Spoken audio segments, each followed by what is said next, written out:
What's going on? BLV. It's Mitch here with the one and only KDC himself. He just said he's actually excited to watch the Miami Dolphins. No Tua, but he's coming soon. And in the other corner, we have Austin Ultra. We'll get to why I call him Austin Ultra here in a second. Ultra, Mr. Georgia sports fan, actually a Falcons fan in 2024. We've got a great week of NFL Week 7 games. And I was saying, I feel like this is a fight card of NFL action.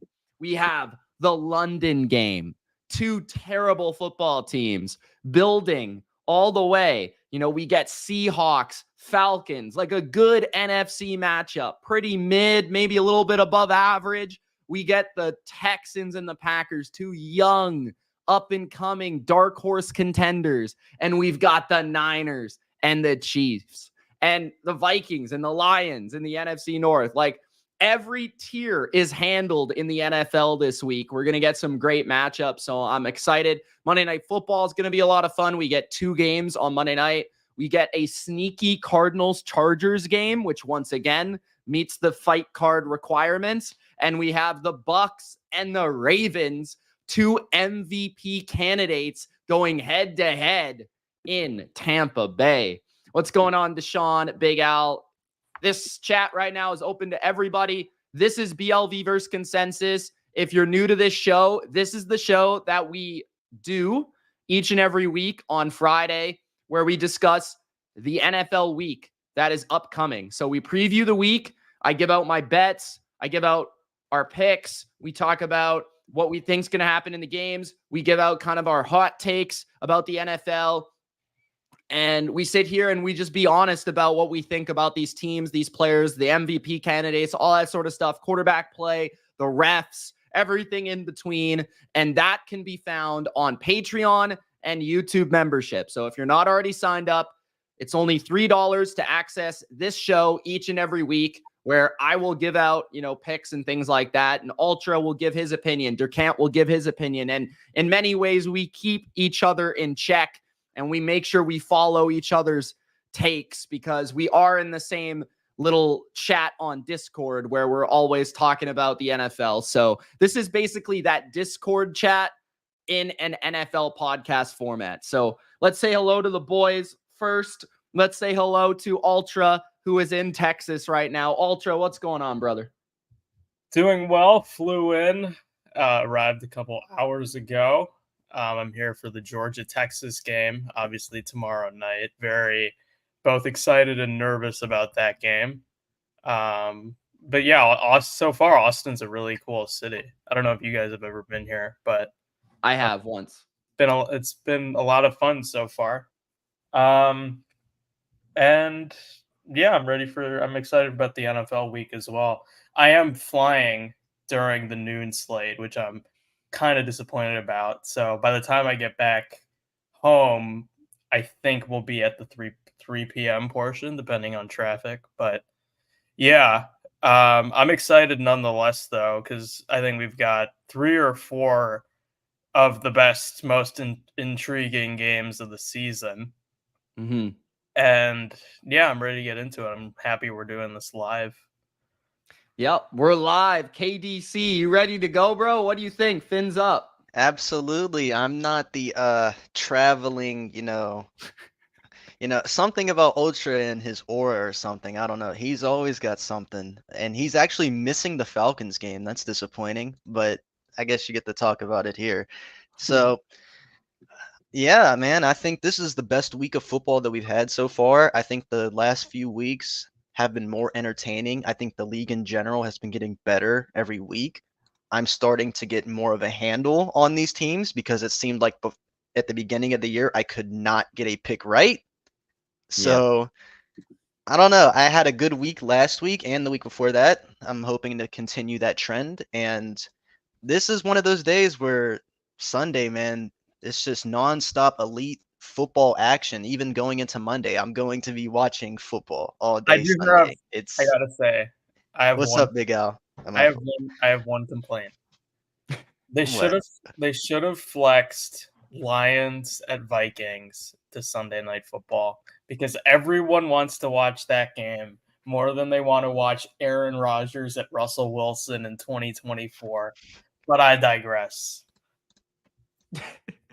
I don't know what it is with the NFL. We should have saw this coming, but it feels like the Jets are on prime time like way too much, like consecutively. They feel like the Cowboys right now or something. Like it's actually kind of I don't even hate the Jets, like watching them play. You know why? It's because it's just like why? Well, now that they've got Devontae Adams, it's over as far as that. But I don't mind it as much. I think that's going to be a good game, actually. Yeah, it should be interesting. It's in Pittsburgh. It's a big game. It's actually a huge game for a playoff spot. I actually would go as far to say that if the Steelers win, they'll make the playoffs. If the Jets win, they'll make the playoffs. That's going to be a bold claim. But whoever wins will make the playoffs. I don't necessarily disagree. If the Jets lose, they're not going to make it. That also. Jetted Out says, and I love it. So Jetted Out is in the chat. Shout out Jetted Out. Okay, let's get to the games, man. Let's get to the games. The biggest and best game of the week. You know it. I know it. Everybody knows it. In a game, or I should say in a week full of games that are highly anticipated, there is one that stands above the rest, Ultra. Which game is that? Well, first of all, I just wanted to say shout out to the Denver Broncos for absolutely dismantling the New Absolutely. Loved it. Loved every second of it. We don't want to talk about that. But I just wanted to say, most notably, Javonte Williams for getting 26 fantasy points for me. Love it. The upper hand over Lenny in our fantasy matchup. So that was fun. But yeah, Thursday Night Football was one of the most forgettable games of the season. That was one of the worst football games I've ever seen in my life. I was live for only about 3 quarters, and people are still trying to convince me that Bo Nix is good. No, he's not good. Okay, Denver's defense, good. Bo Nix, no. Saints, absolute joke. They're awful. They might be. That team made the Patriots look like a Super Bowl team, which is how we're going to segue to the best game of the week. The New England Patriots are getting 6 points against Jacksonville in London. Drake May, the Messiah himself, is suiting up in London. And honestly, everyone thinks that London is Jacksonville, Jacksonville's team. That is London's team, all that sort of stuff, right? No. You forgot that New England is literally the name, bro. The Patriots are London's team. Unfortunately for the Jags, Robert Kraft is taking this game as seriously as a Super Bowl. So this is a big game because on one hand, if Jacksonville loses, Doug Peterson might be gone. He might not even be able to get on the plane back to Jacksonville.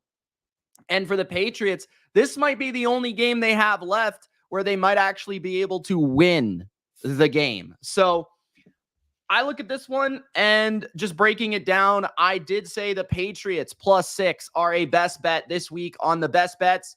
And I don't like to bet the Patriots very often, especially in this current incarnation of the team, because they're awful. And because they're awful, but I still want them to win, it makes it easier for me to lose. Because when I used to bet on the Patriots and they had Tom Brady, it didn't matter if I was right or wrong about my actual thought on the team. They probably would still win and cover anyways. So what I'm trying to say is I actually like the matchup for Drake May. I bet his over in terms of passing yards. I think he'll throw for 200 again. He did it against the Texans, which nobody had done that Ultra all year.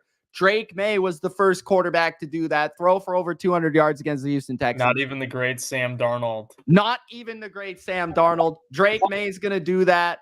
Demario Douglas is a dog. We've got some guy named Jacobs at left tackle that I've never heard of, but it's okay. Ramondre Stevenson will be back. Trevor Lawrence is awful, and Ultra will try to tell me why he's not. The defense of Jacksonville might be the worst in the league. They just put their number one corner on IR. I think the Pats can win this game, bro. Am I delusional? You guys tell me if I'm delusional or not in the chat. Durcant, give us your pick, give us your breakdown, and Ultra, give us your pick, give us your breakdown. Tell me if I'm delusional for taking the Pats +6, and I'm taking them to win because why not? Yeah, so listen, guys. I am kind of, when it comes to the Jaguars, I've kind of been on my high horse, guys, because I was the only one that was right, okay? The Jacksonville I will Jaguars are, actually give Durcant credit. He he did. he was high on- actually right about that. He's We not were right about a lot, but he was right about that. one of the the- few things he's been right about. the Jaguars, I believe, are outright terrible. I don't think they are any better than the Patriots, even from a general sense. Like, just forget, the whole matchup thing, maybe the spot or Drake May being back, the vibe. I think as an overall team, the Jaguars are no better than the Pats. No better.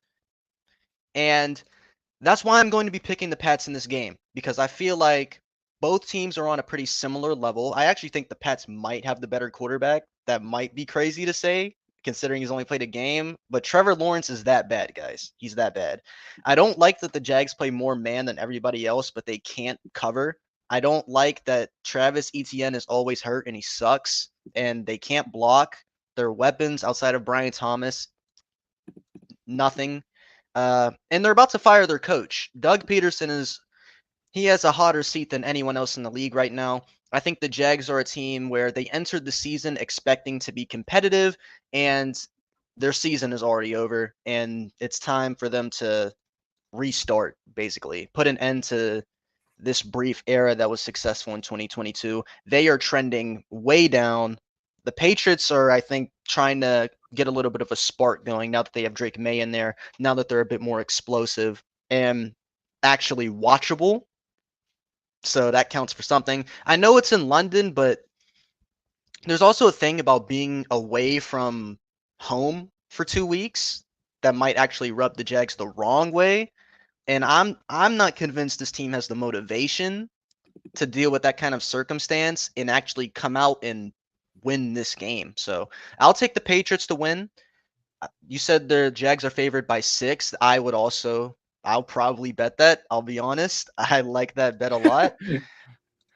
I don't think it'll be a blowout because I don't think the Patriots are good enough to blow anybody out. But yeah, I'm pretty confident that the Pats will win this one, actually. I've been on this one all week. Oh, wow. Okay. So maybe I'm not delusional. Ultra, what do you think? So the line being 6 is way too big. The Jags should not be laying 6 against any NFL. That's what I said. But then, I basically said, are the Patriots a professional football team? So that, I guess that's a question. This line should be 3, in my opinion. You know why I think it's 6? Is because of the whole discrepancy in terms of travel and rest.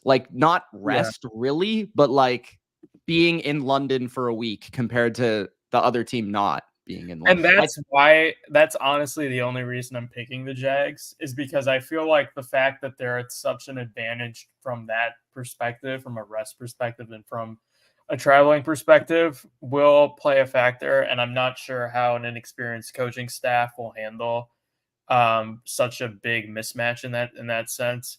Yeah. I would take the Patriots with the 6 for sure. Because again, I don't think the Jags can be laying 3 or 6 against anybody. So I'll take the Jags to win by a field goal. I mean, neither of these teams do very much well at all. I do think Jacksonville has better playmakers, and I think they'll probably be able to hit a couple more big plays, but it's going to be a hard watch, and I would take the Jags to win and the Patriots to cover. It'll be Jacksonville 20-17. It's not going to be a fun game. So we got to answer this question from Jetted Out. He says, who is elite on the Jags, offense or defense? Josh Allen. Josh Allen. That's Josh Hines Allen. Josh Hines Allen. I should say. That's pretty much it. It depends. Maybe. Yeah, I would say Aluakon, but he's been hurt. I wouldn't say he's elite. He's hurt. I think he's good. Like, I guess it he's- depends on your standards. Like, top Yeah. 5 at your position. because I Maybe think when we're talking about terrible teams like the Jags, like any good player, I guess would count, right? I think Brian Thomas has been really good. I wouldn't call him an elite receiver, but I don't know. he's a bright spot for their team, I guess. They Yeah, don't have no, I agree many, with that. so They've got some I good- think there's something wrong with the Jags, though, in terms of the market and perception. I think Jacksonville is just generally inflated and overrated because of the perception of Trevor Lawrence. I agree. And I that's also probably think it why was the they're favored by preseason. 6. I still think I'm to the point now where I'm discarding all of my preseason opinions pretty much. Mm. But like I still think the market factors them in 5-10% at this point. And Jacksonville was still thought of at a much higher level than New England was in the preseason, which I think is wrong because both teams have been bad so far equally, but it is what it is. Big Al says this is why money is the root of all evil. Dak, Jalen, and Trevor all got the bag and they're all struggling. He says that 6-point spread is inflated. Pammy Joe, shout out Pammy Joe in the chat, says, I love listening to you. I came in first on the Yahoo Fantasy Football last week. Let's go, Pammy. Congratulations. I don't know if that was like, if that's your league or if that's like daily fantasy or what that is, but congratulations, Pammy. And I don't think I've ever seen you comment before, so thank you for the first time comment. Jace says, Doug Peterson, Nick Sirianni, Mike McCarthy, Dennis Allen, their seat is on fire. Do we disagree with any of those names? After last night, definitely not Dennis Sirianni, Allen. McCarthy, Allen. Yeah, those are the 4 guys. I Zach don't. I messaged Durcant a few days Yeah, ago. you did send me. Those 4 and Archer Zach did post a Taylor list. Yeah. are the top 5 hottest seats in the NFL. I guess it depends, like whether or not. I know Philadelphia despises Nick Sirianni right now, but like if he makes the playoffs, is he gonna get fired? I don't if really any of know. them make the playoffs, they're not going to get fired. But Yeah, I guess that's fair. But Peterson, Dennis Allen, they're gonna be gone within like they might be gone tomorrow. If Peterson loses to the Patriots, he's yeah, gone, right? Peterson, it they're would be yeah, pretty Peterson ironic is gone. for Peterson You know what I was thinking though? who made his Like, name against the What Patriots. are like who's gonna coach Jacksonville if Peterson gets fired? I don't know. Press Trevor Taylor, Lawrence. Like Press Taylor, bro. Really? defensive coordinator? I have no idea. The guy that was there in Atlanta last year. Oh, Nielsen. Yeah. You're right. I forgot about that. Ryan Nielsen. Yeah, And Nielsen's been struggling because for some reason he only wants to play man coverage and they have no corners. So well, The team who loses will have less than a 3% chance of making the playoffs. RPG asks, I'm also a Pats fan, wondering if you think Drake May will get the over, under, or at 2 passing touchdowns. Remember, Drake May threw 3 against a top 5 defense. I would probably say he will throw 2 touchdowns. There's always a factor that May might run a touchdown in as opposed to throw a touchdown because he definitely can run. So I would say like 2 is probably the number, regardless of passing or rushing, that he'll probably get. Stevenson might play this week. So if they score a 3rd touchdown this week, he might run it in. So I don't know. We'll see. But I think the game will be in the low 20s. That would be my guess. So around 2 touchdowns would be right. Okay, let's get to the next game, which is going to be Ultra's matchup. The Atlanta Falcons in Atlanta at home versus the Seattle Seahawks. I watched them live in Seattle last week, and it was an experience. The total is 51. Atlanta is laying 3. I've been saying all week that I think this is a tough one for the Falcons. I like Seattle this week. I didn't make them a best bet, not to the degree of that, because I think this is kind of a coin flip. But if you give me a field goal with a Seahawks team that I think can go toe-to-toe in a shootout against Atlanta, they can throw the ball, they can move the ball, their defense is getting healthier. They added Roy Robertson-Harris. That's another player that's been removed from Jacksonville, by the way. They had a 10-day rest to get prepared for this game. This is a very good spot for Seattle to get on track. It's in a dome. DK, Lockett, Jackson Smith, and Jigba. I just feel like this game's going to come down to the wire. We've actually seen Atlanta like win a couple games like right at the end, even by 2 points. Every So- Falcons game until last week has been very stressful. Yes, and that was against the Panthers, to be fair. So, Yes. I like the points with Seattle, but I could see this game kind of being going either way, depending on like last second field goal, last second touchdown. That's the type of game we're gonna get here. So I absolutely love Seattle in a teaser. Where do you guys stand on this game in terms of Seahawks Falcons? Durcant, you go ahead. All right. This is actually like the game I am most 50-50 on.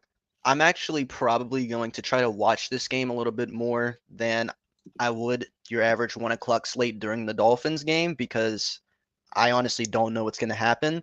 The Falcons, to me, I don't really know how good I think they are. I think there are some people that are extremely high on them, mostly Falcon fans, but it's a little bit justified. I personally think Tampa's better, and Atlanta feels more like they feel like a wild card team, pretty much. And Seattle was kind of like, before the season, I thought they would be a wild card team. And to start the year, I felt pretty good about that. But now they've dropped 3 straight. 2 were to very good teams, to be fair, but they haven't looked very good. They've been inconsistent on defense, and that's been pretty disappointing. And they've just been thoroughly outplayed in all 3 games, right? Like these games, maybe the score looks a little bit better in a couple of them, but they haven't been too competitive. Atlanta has been squeaking by some of these teams. They handled the Panthers, in a fair way last week. It's in Atlanta. My question is, how well does Seattle's defense play in this one? Atlanta's offense has been really, really good. Kirk Cousins has looked good. And I do think this is the healthiest Seattle has been up front in a while. So that might be big. I know Reek Woolen is out, and Atlanta their receivers are playing well, so maybe there's Seattle's missing 2 corners. Although like missing Trey Brown is not really a big deal. They're Woolen, missing though. Reek Woolen, who's been very good when he's played. Atlanta is missing Lorenzo Carter, Troy Anderson. They have good depth at linebacker. Justin Simmons is questionable. Simmons is questionable, which is interesting. I don't know if he'll make it All on the the field. Falcons insiders I follow on Twitter think he's probably going to play. So, Yeah, I Okay. assume so. Questionable usually means nowadays that the player will play. being Yeah. cautious in practice. So how well will they handle Drake London, Darnell Mooney? Bijan has looked really good, but it's also on the flip side. I could see this game being a shootout. It's in a dome. The Seahawks are a pretty explosive offense. The Seahawks looked really sloppy that last week, and that was disappointing to me. I thought they could have made that Niners game really interesting, and they just seemed to not be able to do it. You picked Seattle. I did. And now I'm going to pick them again. I'm going to take the Seahawks to win in Atlanta. I think this is a spot where 2 wild card contending teams meet up, and I think they're on a similar level. The perception of Atlanta is higher right now, but I think Seattle is in a spot where they really need this win, because if you drop this game, that's your 4th dropped game in a row, and they have to play Buffalo after this, and then they play the Rams, who will probably be a lot healthier by then. I think Seattle needs to get in the win column, and I think I trust Geno to get back on track, because Geno, I thought, stunk it up against the Niners. So I'll bet on Geno in this game. I don't really like it. Geno struggles against the Niners for some reason. But I will say with Seattle, they have dropped games to arguably the 2 best or 2 of the 3 best NFC teams in 2 of the last 3 weeks. They lost to the Niners and they lost to the Lions. So maybe we're over-exaggerating. Now, they did go 3-0 against pretty bad teams. Broncos, although that looks more impressive now. Patriots, Dolphins without Tua. They did lose to the Giants, and that really wasn't as close as the score. Yeah, when we're talking about Seattle, it's not as much the Lions. Like I said last week, the Lions game was the most impressed I've been with Seattle all year. It's why are you playing the Patriots in overtime, and why are you losing handily to the Giants? And then you've got the Falcons too, Ultra, who kind of feel a little fluky right now. They're almost due for a loss. Here's the problem with saying fluky. Every single game they've played outside of the Carolina game has been close. The two Like losses, the Eagles game, bro. Like the two Like, losses. they should have lost it. I the do Tampa get what game, you're they should have saying, lost. Mitch. Like, They could have yeah, beat the Chiefs, to be fair. Yeah, the Chiefs game was also extremely I winnable. think, guys, I think it's a situation where a one-score game, we had the lead at halftime. Like every single game we've played outside, we could be 6-0 or we could be 1-5. I think this is a situation where their record matches how good they are, but maybe some of their wins and losses are misplaced. Yeah, maybe we should have beaten the Chiefs and lost to the Eagles. Maybe we should Probably that. or maybe we should have beaten the Chiefs. Of course, not the Chiefs. But for this game, I'm taking the Falcons here. I don't feel great about it. I think this game will be close. Kirk. I think these teams are pretty similar in terms of where they are. I agree with you guys on that. But the Falcons are at home. That's the biggest reason I'm taking them. This is in a dome. I feel like the Falcons are more equipped to play in a dome than the Seahawks are. I think the Falcons' defense is healthier than the Seahawks is still. I still think Seattle's banged up in the secondary, and Kirk Cousins has been slinging the ball around really well lately.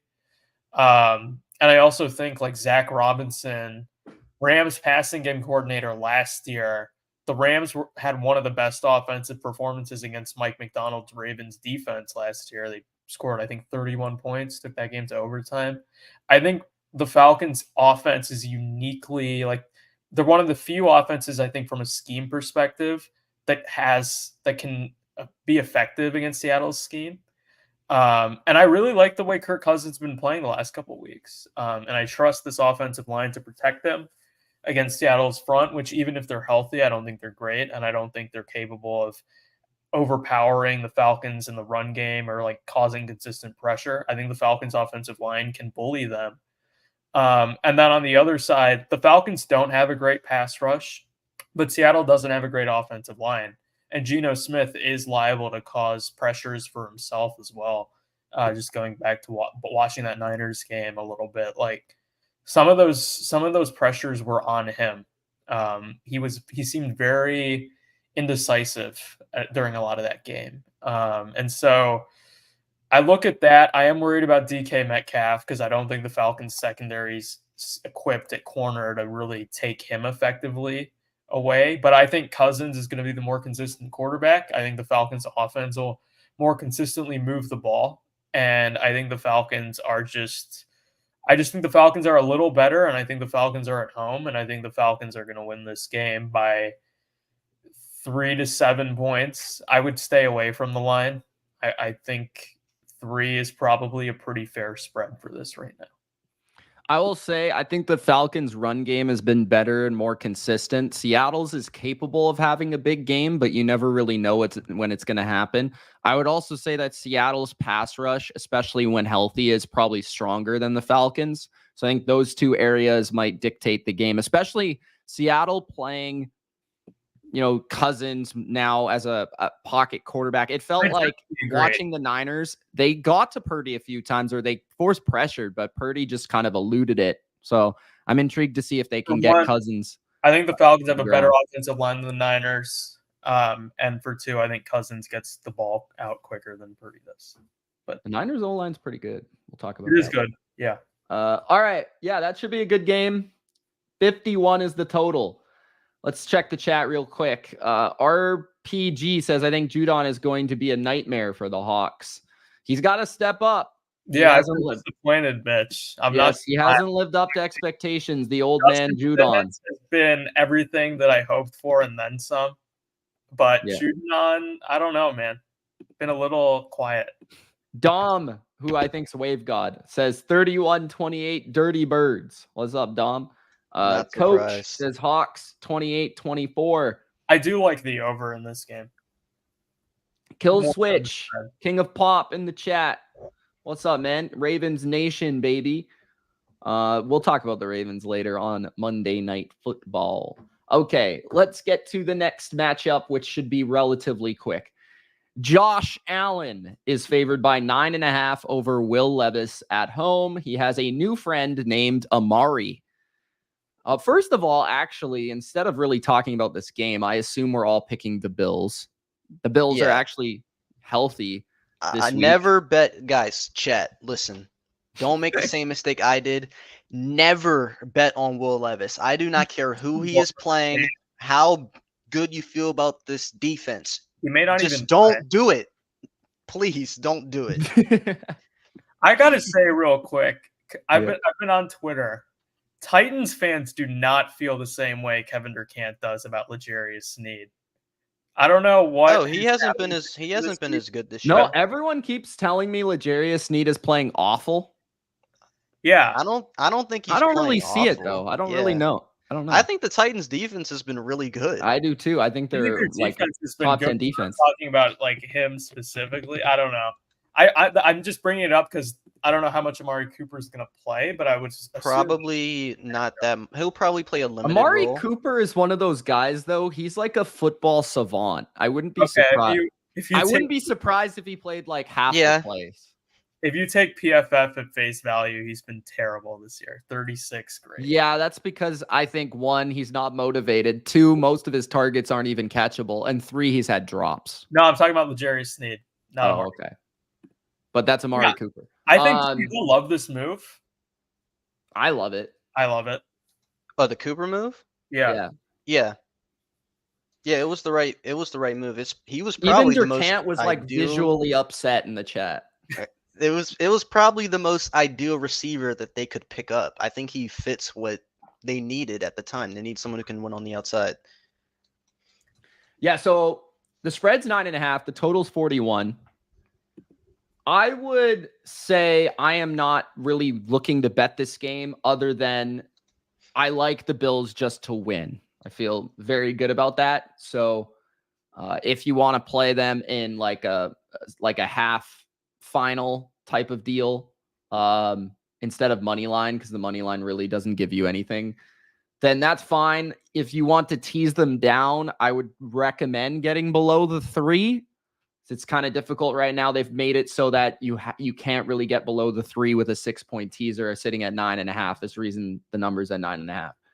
I would probably stay away from taking the points with the Titans, although I do like their defense. Like Durcant said, I could easily see them being in this game until the end and then losing in the fourth quarter by double digits because Will Levis throws a pick 6 or something stupid. Like that easily could happen. So, and even that the Titans are that type of team where, and I've lost money on them overall this year, despite me winning with the Dolphins game. I feel like they are always like they're in the game, but they're never like you never feel good about it. You never feel good about it, man. I don't know what's going on with Calvin Ridley and that whole situation there. The guy that's been disappointing. Oh my That's goodness. another thing. You know what? So Chat, bad. these two might not want to bet on the Bills. I am betting on the Bills because this Okay. team they've It's just given a up. lot of points. They've given up on Will Levis, guys. They've The thing given up. is, Maybe that's why Snead has sucked. if we're Maybe being, that's why. if I'm thinking about this, like the two games the Bills offense has struggled this year the most have been the Ravens and the Texans. Obviously, those were the 2 games that lost. The Ravens are 4th in EPA per rush allowed. The Texans are 11th. The Titans are are good against the run. so the Titans have a good run defense. Yeah. If Cooper and Allen aren't immediately on the same page, and if the Bills receiving core doesn't take a bit of a step off from Isn't that, Snead out too? Yeah, Snead isn't even playing. I don't know how And much. Jeffrey Simmons is like calling I think everyone out what on I'm Twitter. trying to say is I'm not Really? 100% Yes. there. I didn't see that. Not Amari Cooper. Calvin Ridley is crashing out. Like, guys, I'm telling you guys, bet on the Bills. I think the Bills are probably going to win this game pretty easily. Like they're probably going to cover the number, but if they don't, that would be why. It's because they can't efficiently run the ball, and their passing game That's is just fair. So All maybe right. they don't score enough too. But All right. Next up, we've got the Cincinnati Bengals.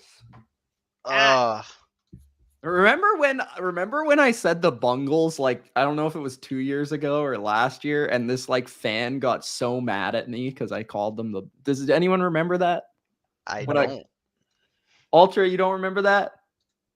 not really. God of the Oh, okay, never mind. There's this one guy, I would call them the Bungles every week, and he would just lose his shit. I'm like, bro, relax.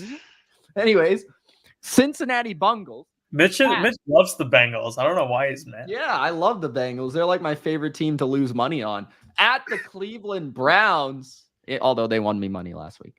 Browns plus 5.5 at home. The total is 41.5.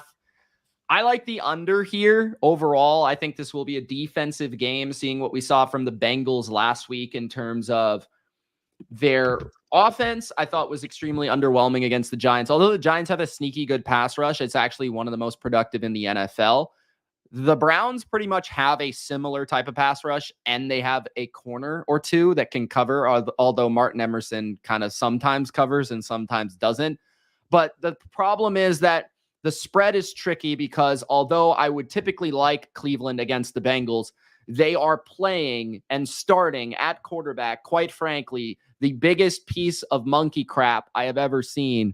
Deshaun Watson is absolutely horrific. I can't bet on Deshaun Watson. Okay. So at 5.5, I would still, if I had to bet the Bengals minus 5.5. It's under 6. So I feel like a 20-14 is doable. I feel like the Bengals defense played much better against the Giants. They allowed some plays, but I thought overall, BJ Hill and Sheldon Rankins really made a huge difference for that D-line. I like how Turner's playing at cornerback, and I think Big Lou's coming in a little bit better here. Now, Nick Chubb, I believe, Ultra's boy, does return to the lineup, so we'll see how that impacts the Browns. He'll talk about that, but yeah, I would lean towards the under. I would lean towards the Bengals. I think the Bengals will win the game. They have Joseph Burrow the 4th and Jamar Chase the 8th, and they will probably connect on a long touchdown. Durcant, what do you think? This is one where I feel like for most teams in a similar situation, I would take the Browns. An underdog rival that no one believes in against a team that I think they're not good enough for me to just confidently pick them to win a game like this, especially knowing the history between these two. But similar to Will Levis, there's just no chance in hell I am betting on Deshaun Watson in any fashion, way, shape, or form. Will Nick Chubb coming back maybe give the Browns a bit of an offensive spark for their defense's sanity? I hope so, but I don't know. Like, just look at this guy's legs. There's so many scars. I don't know if he's going to be the same player. And similarly to the Titans, I think the Browns are just giving up on Deshaun Watson. I don't think they even want to play for this guy anymore. Every week, Kevin Stefanski is getting questioned about Jameis Winston and when is he going to come in the game because he's better than Deshaun Watson. And I think the Bengals, like, for a team like them that had high expectations going into the year, their backs are against the wall pretty much every week now. Every game, I believe they'll see as a must-win. And with the way that their defense stepped up against a more competent offense in the Giants, I'm going to pick them to win even on the road. And they might struggle offensively against Cleveland because they always do. But, I mean, you saw that Eagles game, right? Like, the Browns were competitive the whole game, and Deshaun Watson is just useless. So they didn't score an offensive touchdown. Yeah, so there's no way I'm picking Deshaun Watson to win any sort of game. I'll take the Bengals to win. 5.5. That's kind of an interesting number. I probably wouldn't bet on the Bengals to cover just because I can see this being like a last-second field goal kind of game. But yeah, I'm not betting on Deshaun Watson to beat Joe Burrow. I just won't do it. I will say I think the reason it's 5.5 is because every time it hits 6 or 6.5, people are coming in and betting that, and then 5.5 is probably more comfortable because it feels like there's not a lot of money from the sharps coming in on the Bengals this week because of the reasons we're talking about here and because of how they've recently performed. Although, it's never a bad idea to fade Deshaun Watson. Ultra, do you have any thoughts besides you can't wait for Nick Chubb? Joe Burrow is 1-5 against the Browns, right? Something like that. I'm pretty sure he is. The thing is, my head is telling me to bet the Browns are going to cover this game. Mm-hmm. But Deshaun Watson is making me back off from that altogether. So I would stay away. But if I You had know why, though? why? You know why? Because when you actually bet on him and then you have to go Right. through and watch it, And then you have to actually like want him to succeed and complete but that. then you're watching it and you're like, why did I bet this? What did I get myself? And the other thing is the Browns offensive line's not what it was when Nick Chubb was healthy either. That was what made Nick Chubb That's so a good dangerous take. for so long. Is it was Nick Chubb running behind one of the three Although best. Conklin is back, I think.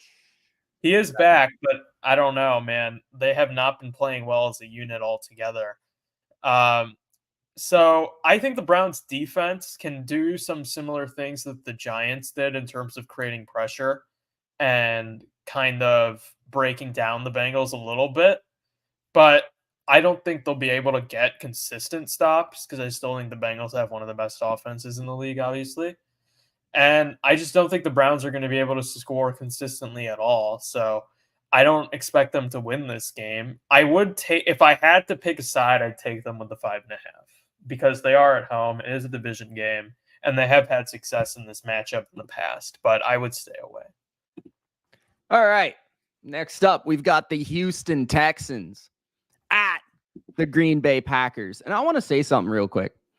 I had a commenter comment like Love is better in like every stat than Stroud. What is Stroud better at than Love? And then earlier today, I'm listening to where was that comment? I think it was it on my best bets video or was it was on a recent video, regardless. Then I was listening to a podcast, a guy named Steven Ruiz on The Ringer. I sometimes I listen to The Ringer sometimes. And I heard these guys talking about who would you rather have, Jordan Love or CJ Stroud? And I had to take a second to bang my head against the wall. How is this a conversation? Does anyone watch CJ Stroud play football? Like, are we on coke? Like, I'm picking the Packers to win this game, and we'll talk about why. But the quarterbacks are like not even that close to me. Like, Stroud's way more consistent, way more accurate, operates the pocket better, has a way worse scheme, has no running game. He's like taken this franchise from nothing, the worst team in the NFL, pretty much, because that season they were number 2 pick. The Panthers traded up to number 1. Okay. The worst franchise in the sport to a contender in the AFC that has 1 loss. And we're talking about Jordan Love, who's good, talented, has a strong arm. I've gone out on a limb saying I like Jordan Love, but he's far too inconsistent and big play oriented for me. Like there's too many holes in his game for me to say he's even close to CJ Stroud. So I just want to get that out. I'm taking the Packers though. The reason why I think the Packers are at home, first of all, I think the Packers do some things that are tough for the Texans. Texans have a little bit of a beat up secondary and defense. The Texans have struggled against play action. That's one of the Packers' strengths. The Packers are good at running the ball. I think the Texans are low-key not that good at stopping the run. I do think the Packers can run the ball better than the Texans can run the ball on the Packers. Maybe, possibly. Joe Mixon should help the Texans, but I do think that's a factor for time of possession. I don't love the matchups for the Texans corners against the Packers receivers either, and I feel like they will be able to create big plays, specifically off of play action. And the defense for Green Bay, it's not the best, but it's definitely been better than last year. They've been stronger against the run this year than people would think. And they force a lot of big plays and turnovers, specifically at home. So that could come in handy. With no Nico Collins, I just struggle to see the Texans being able to keep up if this game becomes like a 30-point game. I could be wrong about that, but I just think the Packers are the healthier team. They're at home. And they have some good matchups against the Texans. So that's where I'm going with the Packers. I actually haven't bet anything in this game. I'm just giving you kind of my take of what's going to happen. I also would probably lean towards the over 48, just trusting these offenses. But yeah, maybe the Texans pass rush is able to do some things and prove me wrong. And maybe Stroud and Diggs and Tank just continue to do what they did last week along with Joe Mixon. But I don't know. You guys tell me. Am I wrong about this take? The Packers over the Texans? Who's picking the Texans? Who's picking the Packers here? Let's start it off with Kevin Durcant. Yeah, so I've had a love-hate relationship with this Texans team before the year and last year. Like, this started last year with Stroud, the MVP hype, having Dell in fantasy. I was all over this team in the offseason, all over this team. And then the season starts and I'm like, what am I looking at? Why can't, they beat the Bears in a comfortable manner, or the Jags? Why are they getting blown out in Minnesota? But these last 2 weeks, they beat Buffalo in a game that I honestly think if Nico Collins never gets hurt, they might blow them out the way that game was looking. And they handle business against the Patriots and put up 40. So the Texans, I think, are becoming the team that I thought that they would be before the year, which is a dominant force in the NFL. Maybe the most, in terms of wins, impressive team in the league as far as that goes. But this is a game that I've had them losing since that time period. I don't like the spot. If the Packers win, they both have the same record. I view both of these teams on a similar level. I don't view both quarterbacks on a similar level. I would agree that CJ Stroud is a lot better than Jordan Love, but I don't really like the outdoor setting, the potential in weather now that we're getting into mid to late October in Lambeau Field for a dome team. Without Nico Collins, like, Diggs and Dell looked good last week, but can they really it's a different beast when you have Nico Collins out there. I think we all know that.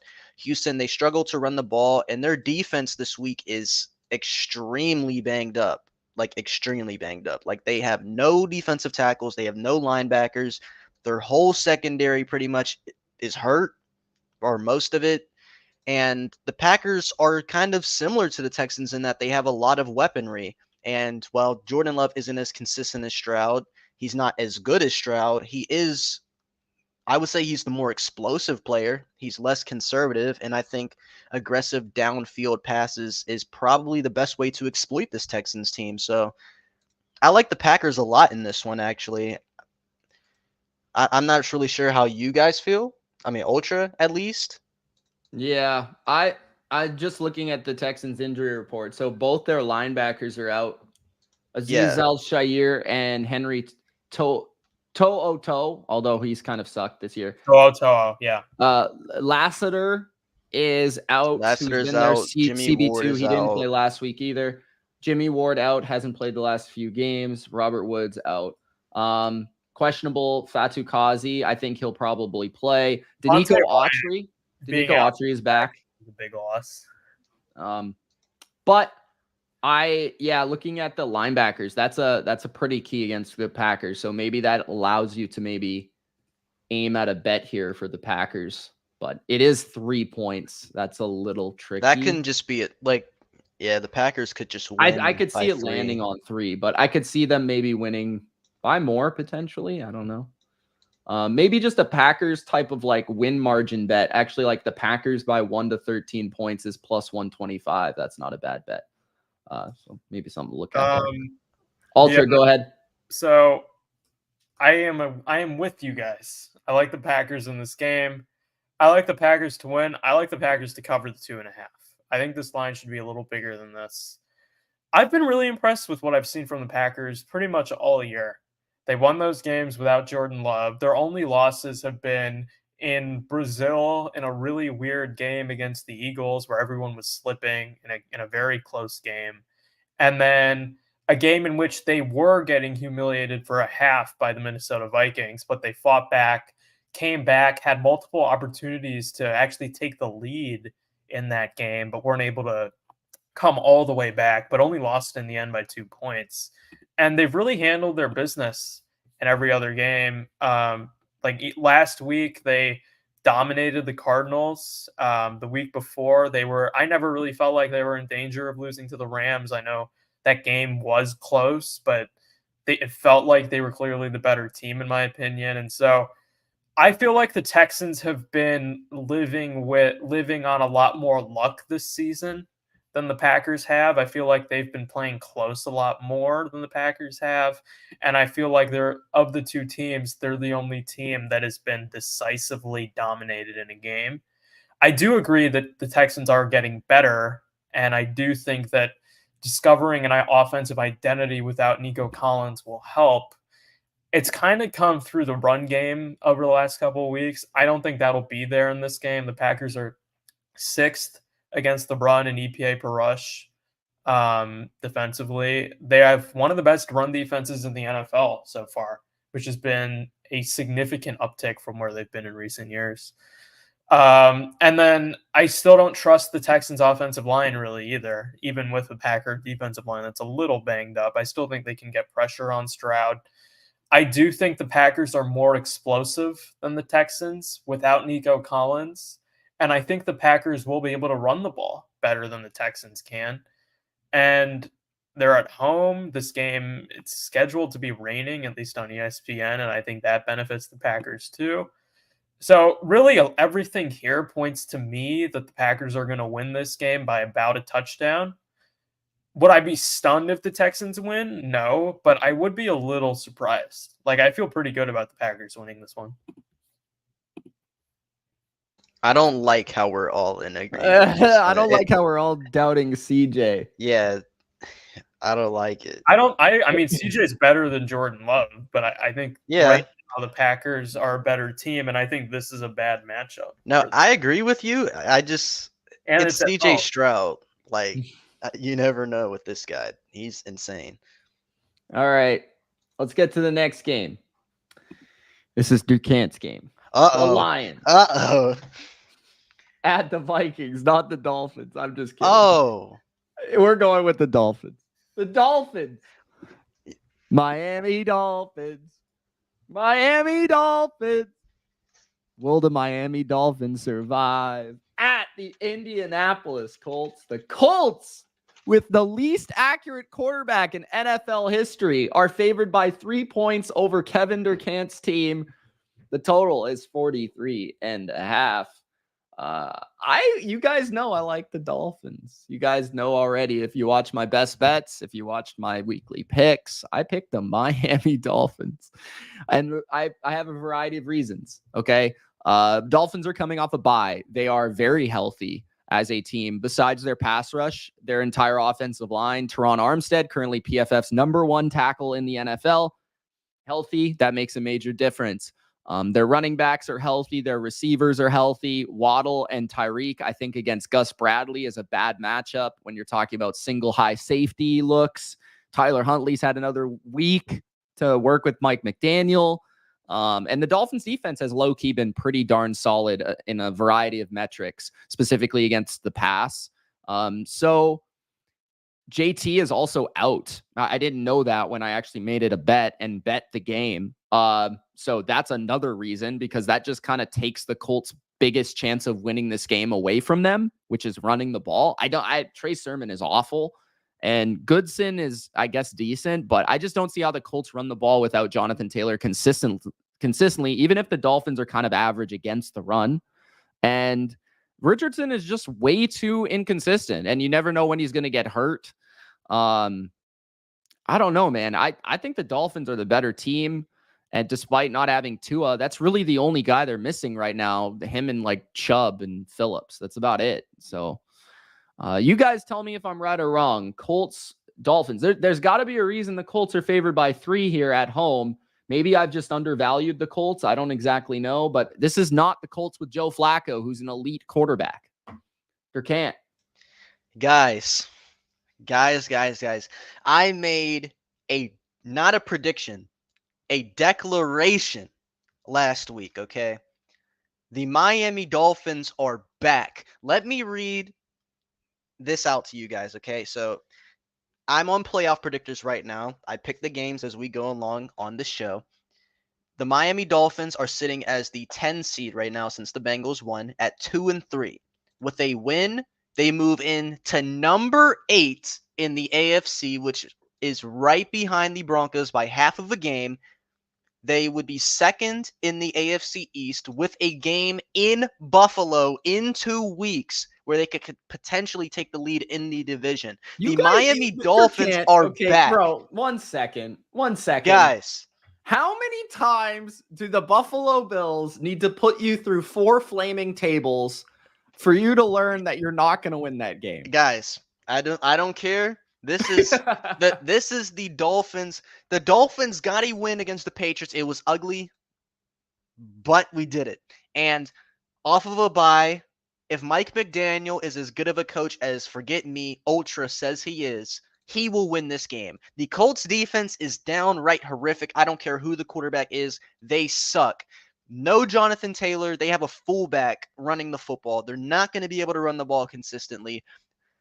The Colts receivers have been good, but they don't have Joe Flacco, okay? So they're not going to do too much. And the Dolphins' defense is better than you think. Even without Javon Holland, it is better than you think, okay? And Joe Flacco is playing or no? He's doubtful. So no. But guys, Joe Flacco is a legitimate baller, okay? This isn't even like it's kind of a meme, but he is a legit baller. And Anthony Durcant, people think I'm joking when I say this. Flacco's actually really good. Joe Flacco is a beast, and Anthony Richardson can't hit a pass. He sucks. He lost to Malik Willis. He can definitely lose to Snoop Huntley.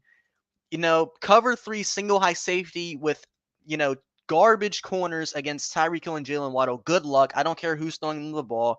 Mike McDaniel off of a bye. Snoop Huntley gets his chance to learn to get, used to the offense. It's in a dome on a fast track. This is scripted. This is a scripted Dolphins get right game.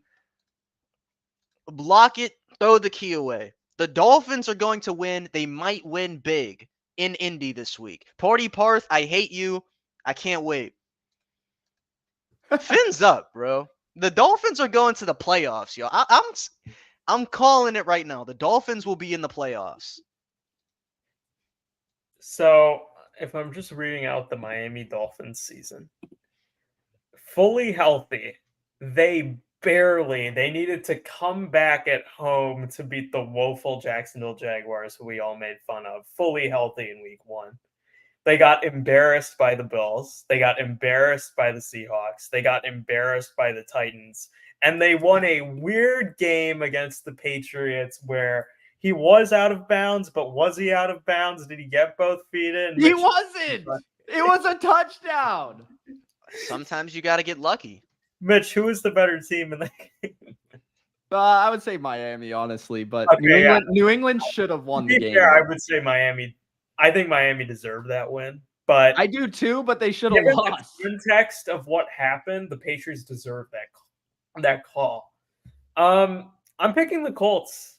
I'm gonna go against the other two in here. I'm not betting against Joe Flacco in his building. Did y'all know the Colts are the 7th seed in the AFC right now? Yes, I know that very well, and that's exactly why they will lose. Listen, I'm looking at this chat right now. You guys are clowning me. Guys, we're back. Look at the schedule.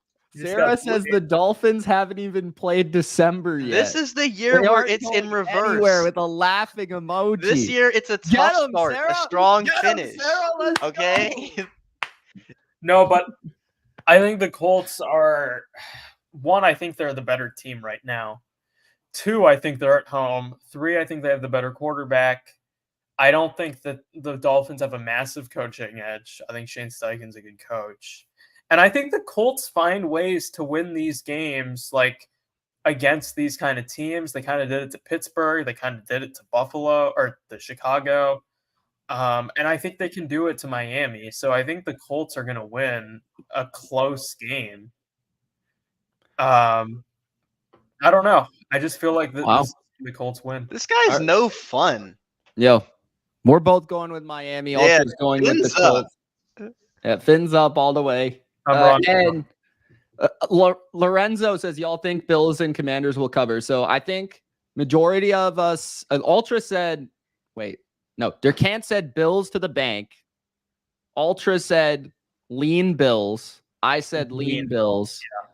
Commanders, we'll get to that game soon, but I would say right now, I'm not sure why the Commanders 9.5 is a lot for a terrible defense. So I would actually lean towards the Panthers to cover.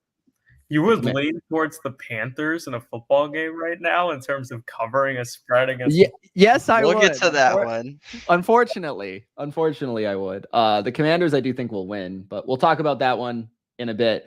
We've got a big game to talk about first. The Minnesota Vikings at home against the Dan Campbell, bite your kneecap, Detroit Lions. Total is 50.5. The Lions are under cats in this one. 1.5 is the spread. Sam Darnold is favored against what is supposedly one of the best teams in the NFL. And the funny thing is, if I had to bet, although I'm not, I am going to bet on the Vikings. There's a few reasons I like the Vikings in this game. First of all, Aiden Hutchinson out. That is not good because the Lions already lost Marcus Davenport. Their edge position is pretty weak, and I think their pass rush without Aiden Hutchinson is pretty weak, honestly.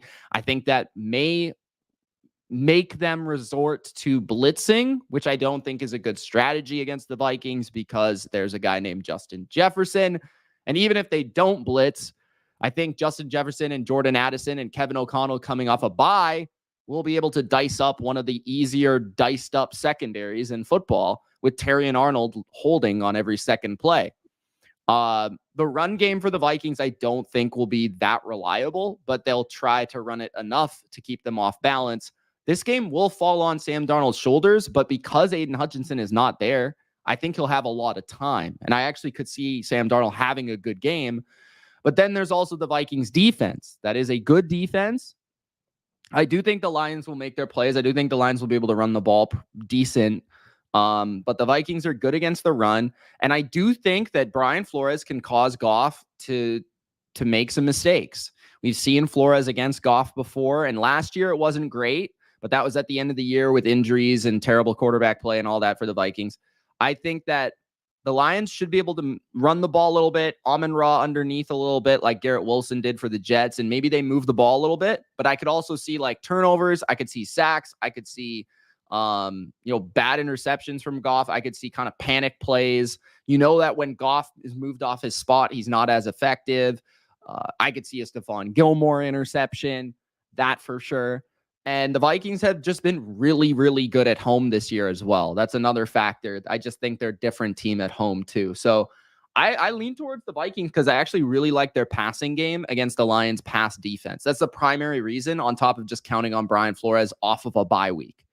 Do you guys disagree with me? Obviously, it kind of feels like this should be a loss for the Vikings, like from like just as Durcant put it, like this is a scheduled loss. Like if the Vikings are going to lose in the near future, would it not be this game? But I don't know. Maybe that's not how these things work. Let's start with Ultra. Ultra, what do you think about this game? Okay, so you guys know I picked the Lions in the preseason to win the NFC. Felt good about that all year. Felt really good about it during the game when they were going out of their way to embarrass the Cowboys. It was one of the funniest games I've ever seen, y'all. Like they scored 47 points, wasn't it 47-9? And they could have, if Dan Campbell was coaching a normal game, they would have scored like 60. They were running trick plays. I almost wonder if it was almost a dumb move, and if were they using their good trick plays, as Eric Eager would say, at the wrong time? I don't know about that. That's something to think about. Ben Johnson does have a pretty big bag. But then Aiden Hutchinson gets hurt in the second half. And it sucks because he was, I think, the defensive player of the year. And for him to get hurt, it's such a blow to their pass rush, which was one of the reasons. Like, their passing defense in terms of total yards is not very good, but they're 8th in EPA per dropback right now, I think, because they're able to create pressure at such a high rate. Without him, I don't think they'll be able to do that. This game is in Minnesota. I think the Vikings have a really good defense. I think you could argue that this is the best offense in the NFL against the best defense in the NFL, which I think is a really cool matchup. I don't agree, but that's fine. With which? The Lions offense being better than the Niners when healthy, but that's okay. Oh, I'm just talking about right now. If the Niners had McCaffrey, then yeah, they're the best. Oh, okay. But, Sure. I mean, Commanders have been pretty darn good too. Yeah, the Commanders have been great. But yeah, I'm going to pick the Vikings. If Hutchinson was healthy, I might have even picked the Vikings because it's a road game. I'm kind of expecting all of the NFC North teams to split with each other because I think the division is that competitive. I think all 4 teams are really good. And I still have more faith in the Lions moving forward, like in a playoff game and like in terms of winning the NFC. I think I can easily visualize them winning the conference more than I can Minnesota. But in this game, I think Flores can come up with some exotic stuff to confuse Goff, who I think has been playing really well the last couple of weeks. But 153 plus passer ratings in both games. Yeah. The one thing that concerns me with picking the Vikings is Sam Darnold was really bad against the Jets. And are we starting to see him turn Who did they play before that? Because he wasn't really that good against the team before that. It was the Packers, yeah. Yeah, the Packers. His stats were really good, but yeah, that's kind of what's concerning is like I broke it down. Like the Vikings have to kind of throw in this game to be successful, and if Darnold is just simply off, they might lose. That's why I think this was a bad matchup with Hutchinson because I think they could get a more consistent rush, and Darnold would make mistakes, and they would give them extra possessions.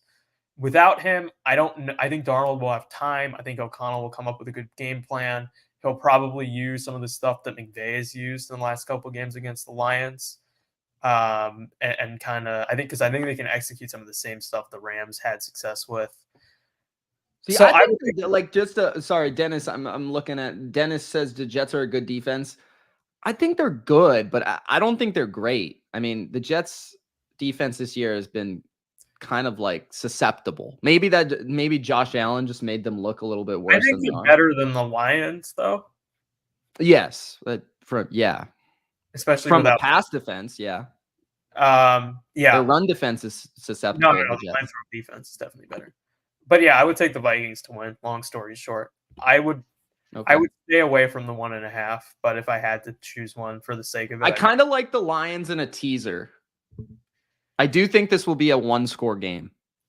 I wouldn't be surprised, though, if the Vikings lost Thursday. Coming off a big win, going cross-country. You just want to see McVay win. No. Yeah, he manages to do this. No. I'm being for real. That is a game that they could lose. No, I don't disagree. Stafford can do things, but I don't know.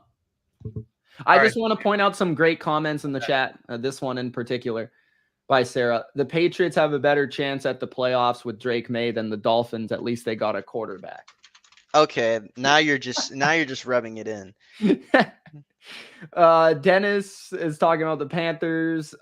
He likes their offense with Dalton in there. What else we got? Sarah said Jefferson owns the Lions secondary. Big Al says the Vikings will win. I think the Lions defense is in trouble without Hutchinson. Okay. Sarah says that Jefferson has over 1,000 yards in 8 games against the Lions. That's insane. Caesar is in the chat. Good day, Big Al, Mitch, and the entire BLV community. And Sarah says, dude, Mullins had over 400 yards on the Lions twice. I do remember those games, but the Lions still pretty convincingly won if I don't recall correctly there. I think it was like 40 to like 24 or something in both games. Like, I don't know. It's just off the top of my head. Durcant, did you talk about this game yet? Yeah, great segue, Sarah. I was actually going to get into that. So I had a personal stake in this matchup last season because in the fantasy playoffs, CJ Stroud had a concussion, so I had to play Nick Mullins. And despite the turnovers, the hair pulling, and the stress. I remember when you were like, bro, Mullins sold in my I'm like, why did you play Nick Mullins, you fucking idiot? So Nick Mullins was... he was something, man. But I do remember he put up 400 yards on this team twice. And I remember these games a bit differently. I actually remember it vividly. The Vikings were actually in, especially the one in Minnesota. They were in that game for pretty much the whole game. The reason why they lost was because Nick Mullins threw 4 picks, and he threw, I think, 2 of them in the fourth quarter or something like that. So as far as the actual passing attack goes, the Lions had absolutely no answer for Justin Jefferson last season. He had 141 yards and a touchdown, and then he had 192 yards on 12 catches. That's not a good sign. I do believe TJ Hawkinson is back in this game. This is his first game back, and that would be a big deal if he is. Jordan Addison, that's a big deal. And this was my take after the Lions game. I thought the Lions were honestly the best NFC team outside of maybe the Vikings.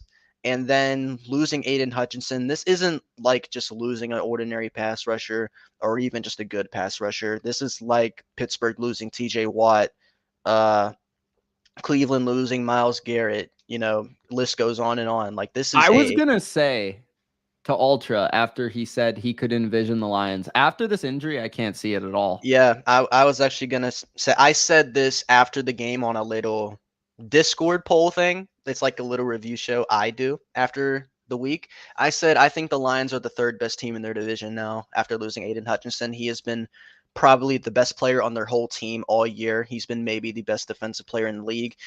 And losing someone like that, I mean, even if you think like long term they'll be able to somewhat cover his production immediately against this team, I'm not so sure. The Vikings can block, and off of a bye, I think really highly of this coaching staff. I fear this coaching staff off of a bye more than I fear almost as much any other coaching staff in this league. And I think the Vikings have the best defense in the NFL. And they match up well with the Lions. Like, they have elite weaponry that I don't think Detroit can cover. And their defense, like, they can confuse Jared Goff, maybe scheme up some pressure if their 4-man pass rush can't really get home against this offensive line. I think they can match up with the Lions receivers a little bit, especially now that they have Gilmore, who is still really good at football. Who would have thought? And honestly, I think this year the Vikings have been the more consistent, better team. That's why I've ranked them higher pretty much every week. I know the Lions have been dropping 40 points, but it seems like Minnesota, they find ways to win either big or even in close games. Like, even in a potential comeback, like at Lambeau Field against a Packers team that I think is just as good as Detroit, they managed to come through. They're at home, coming off of a bye week. They're not dealing with a catastrophic loss that they have to try to replace somehow. So I'm actually really confident in this one. I'm going to take the Vikings to win. I know it feels like they have to lose a game soon, but I don't know. I think they're the better team. I can't really say anything to Ultra because of the Hutchinson injury, unfortunately, but I've leaned the Vikings in this game for a while now since everybody's been hyping it up. So the reason I'm not writing them off is because I still think their offense is so good that I think they can win any game against anybody still. But their chances definitely took a hit. I'm just going to need to see them for a couple weeks and see how much it affects their defense. Well, and 3 of their next 4, they've got the Vikings, at Lambeau Field, the Packers, and at Houston. So yeah, it's they've got a tough schedule. We'll know. Yeah. Dang. All right. That's a big game. Let's get to a game that is kind of big, at least for Big Al. The Philadelphia Eagles at the New York Giants. By the way, just shout out to the chat. I wasn't really sure what the reception would be to the show, but so far it's been pretty good. So pretty cool, pretty good. So thank you guys for tuning in and asking your questions and commenting on the games and providing your thoughts. Keep it coming. If you haven't already commented, comment. Eagles -3 against the Giants in New York. Total is 43. I lean Eagles here, kind of regretfully, because I hate Nick Sirianni. The guy is the biggest clown I have ever seen. He's yelling at Eagles fans after they beat the Browns and Deshaun Watson by 4 points. Oh my gosh, this guy is horrible. So really, when I look at it, the Giants, the Giants are the better coach team, probably more prepared, which is why I can't bet the Eagles, just because it feels like the Giants will just have a better game plan. But the Eagles are more talented. The Eagles got the Saquon revenge factor. The Eagles got A.J. Brown and Devontae Smith against relatively weak cornerbacks. And they do have a good O-line, even if Jordan Mailata is out. Andrew Thomas is out for the Giants, which is huge, literally and figuratively.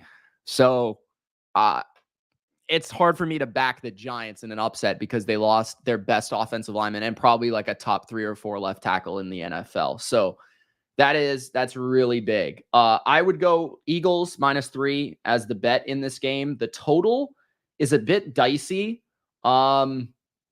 I would lean under because I think the Giants defense is better than people give it credit for. And I think the Eagles defense has actually been playing pretty well recently. So that's the way I would lean on the total, but I would lean Eagles. I just think A.J. Brown, Devontae Smith are really, really good, and they have matchups, and they'll figure it out. Malik Neighbors should have a good game here in his return, but I don't necessarily think that matchup is as easy for that team, especially with Daniel Jones under pressure, where he is just awful in those situations. Plus, the Eagles could probably run the ball a bit better in this game. So give me the Eagles -3 against the Giants to win, to cover, to go under. Durcant, thoughts? Yeah, I have the balls to do it, man. I'm taking the Giants to win, and I'm actually very confident in this one. I am putting money, personal money, on this one. I think the Eagles are a joke. I picked them as my first pick in the little team draft we did, so I don't want them to be a joke, but it's not looking too good. Their recent performance is, they barely beat the Saints, who now we know are awful. They got destroyed by the Bucks, and they had to squeak by Deshaun Watson, where Nick Sirianni was yelling at the fans. I think Jalen Hurts has been awful this season, and while the Eagles are certainly more talented, I think the Giants' pass rush and how productive they are can give him some serious issues. I know the Eagles have favorable matchups on the outside. They do against almost every team in the league, but I'm not honestly convinced Jalen Hurts can consistently get them the ball. Saquon might have a better game. I don't really know, but I think the Giants' offense has been sneaky good. I think the Giants in general have been sneaky good this year. You look at their track record, kind of a brief summary. They beat Cleveland just as convincingly as Philly did, for what that's worth. They almost beat the Cowboys. That was an either-way game. They smacked the Seahawks, and they played the Bengals competitive until the end. And the last 2 games were without Malik Neighbors, who has been one of the best receivers in the league. And with him, they have one of the best receiving cores in the league. Wandell has been really good. Darius Slayton is explosive. Can the Eagles keep up with his speed? I think the Eagles have an issue with Darius Slay isn't good anymore, and he's old. Can he keep up with the youth of the Giants receivers? Andrew Thomas being out is concerning, but I think I trust Brian Daboll from what I've seen this year to be able to put Daniel Jones in the right situation to get his playmakers the ball. And the Giants have been running the ball well as well. I think the Giants are low-key playing better than the Eagles right now. They're at home. They beat the shit out of the Eagles last season in the last game of the week. It was bad. I'm going to take the Giants with the upset, man. I think the Eagles are low-key reeling from a vibes perspective. Give me the G-men. I would have picked the Giants too if Andrew Thomas had been healthy. I just don't trust that offensive line without him. And I don't know if all their quick screens will work in this game because without blocking, I don't know if they'll go for more than 3 or 4 yards, even against the Eagles defense. I still worry about the Giants' interior against the Eagles' interior defensive line. Offensively, I think the Eagles will be up and down.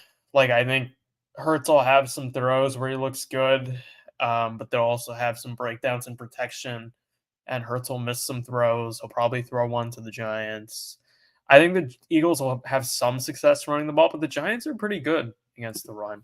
Dexter Lawrence is a bit banged up, and Brian Burns, but I mean, I still think that they can handle them, man.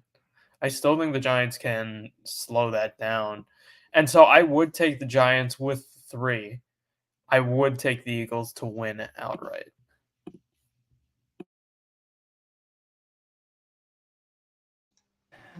Okay. Sarah says that Daniel Jones hasn't thrown a touchdown at home in 2 years. Is that real? I hope not. That's disgusting. Wesley asks, did your player props video come out yet? Wesley, it hasn't actually. I'm going to record it right after this. I apologize for not coming out yet. Definitely out. I don't know if I want to post it like today because it's super late or if I'll just post it in the morning, but it'll be out at least by Saturday, bro. So, yeah, I've got some good props too. I feel pretty good about some of these props. We've got some of them involving Sarah's Vikings. We've got potentially one of them involving the Miami Dolphins. Of course, we've got some Jordan Love action, some Purdy and Mahomes action. So some stuff to talk about. Miss Jennifer's in the chat. Shout out to Miss Jennifer, the legendary Seahawks fan in the chat. Dennis says the Cowboys usually do good during the season and whiff in the playoffs. It's a bold prediction. What's the bold prediction? As much as I despise the Cowboys, they should still win the division. That is the bold prediction. That is. No, I'm sorry, bro. The Cowboys are wow. Cowboys are awful. They're not going anywhere. What else in the chat? Raul said Barkley 2+ touchdowns guaranteed.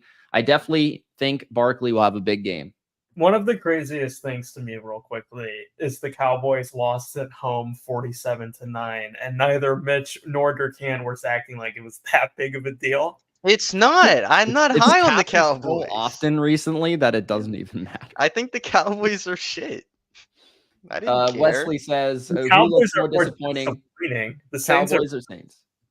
Everyone thought the Saints would suck, so yeah, I thought probably the Cowboys. First 2 weeks were a mirage. That's all it was. All right, next up. Be good. Let's make this one quick. I know Ultra wants to spend an hour on Sean McVay's hair. Real quickly, take the Rams to win. I'd lay them with the Raiders. This is actually like my favorite. Like I'm betting this. Like I'm going half final. I'm laying 6.5. If it's 7, fuck it, lay it. Wow. I'm going Rams over team total, bro. Like Rams to the fucking moon. Okay, I would, if I'm doing any Raider bet, I'd take all the overs on Bowers. Do we think Kyron Williams gets me like Kyron Williams going to score like 3 touchdowns? Yeah. He's going to give me a 30 bomb. The Raiders are awful. People don't realize how bad the Raiders are. Like they're getting this weird respect that they're not like Patriots, Jaguar level bad. 7 points for a 1-4 team is a lot. It's a lot, but bro, think about it. Who cares? It's Stafford versus O'Connell. It's McVay versus Antonio Clown Pierce. That's the real Max. They're coming off a bye. They have to win or their season's over. I'm not worried about them losing. I'm talking about the number. Okay, but the Raiders are terrible. Yeah, I like the number too. How do they have 2 wins? The O-line is bad. Like they're hurt. Jacoby Myers is out. Devontae Adams is gone. They are kind of blowing Jesus. the team out. Who are they Malcolm throwing Kuntz to? is out for the year. Christian Wilkins out for the year. They have no D-line. Take the Rams and lay them points. Bro, they're terrible. The Rams. Durcant, are you being the 7 too? Yeah, I hope Kyron gets me like 30. I want to put up 200 this week. Miss Jennifer says getting rid of Gruden was a mistake. I don't know if they had a choice, but they had it. Yeah. Do you guys watch the Gruden content? It's honestly some of the funniest shit you've ever seen. No, but I was gonna say I've seen some of your reactions too.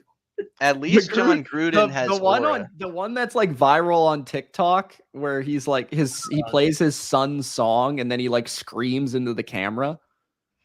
He is funny. He I'll is give funny, that to bro. him. He's always been funny. The Panthers at the Commanders. Let's make this one quick. I'm going Commanders to win, Panthers to cover. I Yeah, am you gotta not explain to putting me a the single Panthers. cent of my own money on the Carolina Panthers.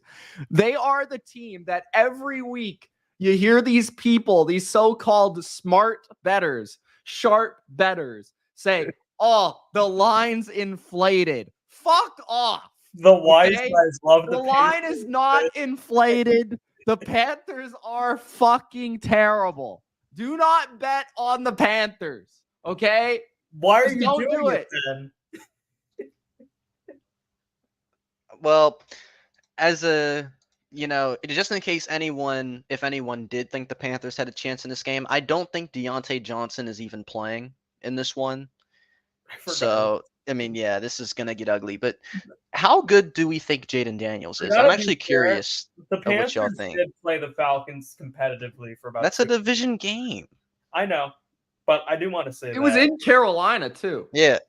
How good do you think Jaden Daniels is, I think Jaden guys? Daniels is like better than I thought he would be. I think he's like good, but he's not nearly as good as people are saying. Because I feel like in terms of his just productivity, like I've expected him to have like a dud week, Mhm. and it just hasn't happened so far. Yeah, I mean, So they maybe lost he's just to good. them. Maybe he's just legit.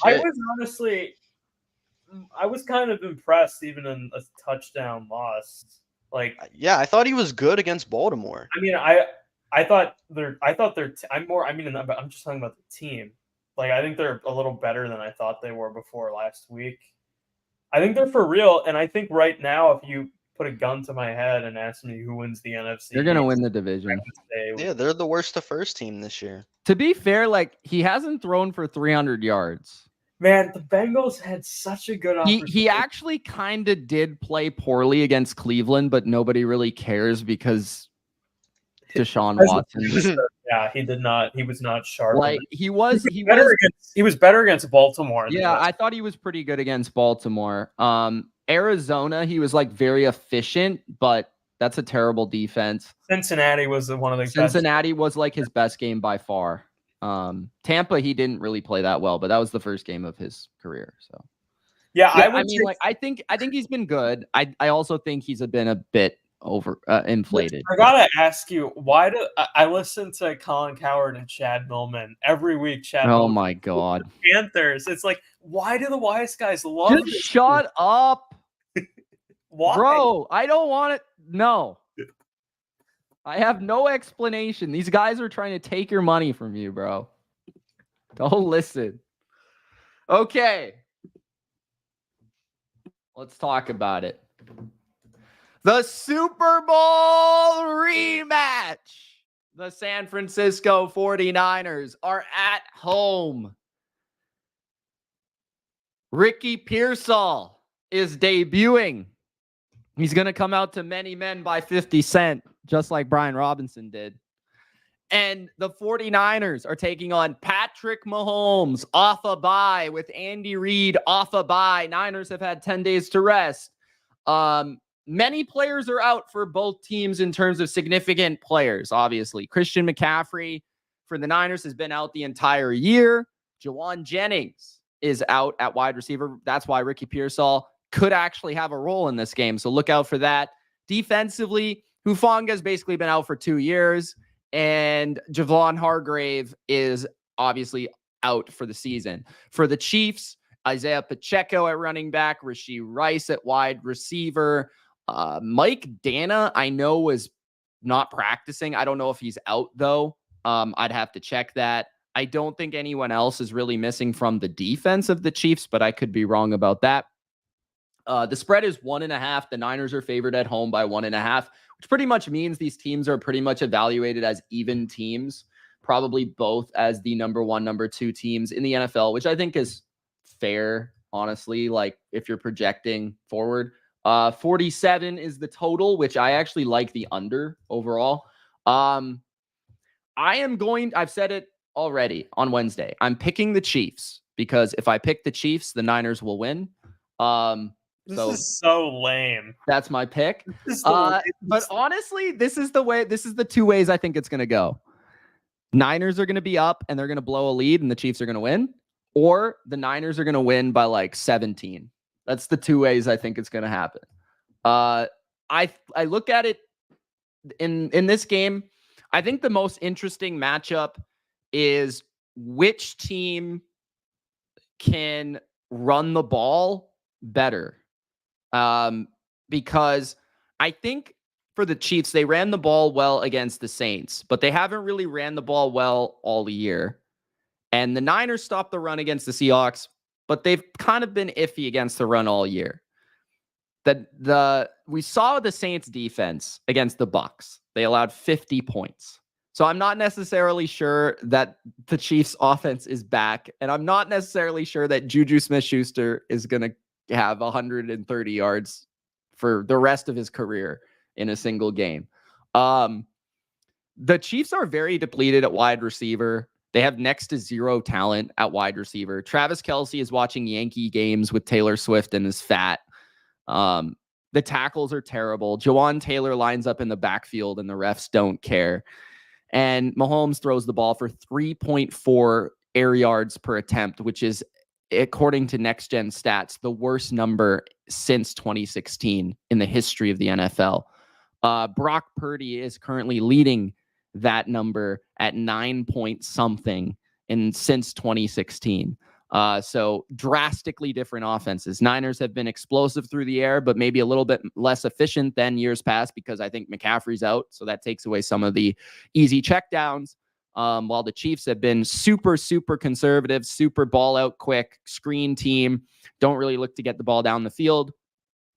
Niners secondary, I think their corners specifically are the best I think they've ever had in this era. That's just my opinion. But I really like Green, the rookie. I think he played really well against Seattle.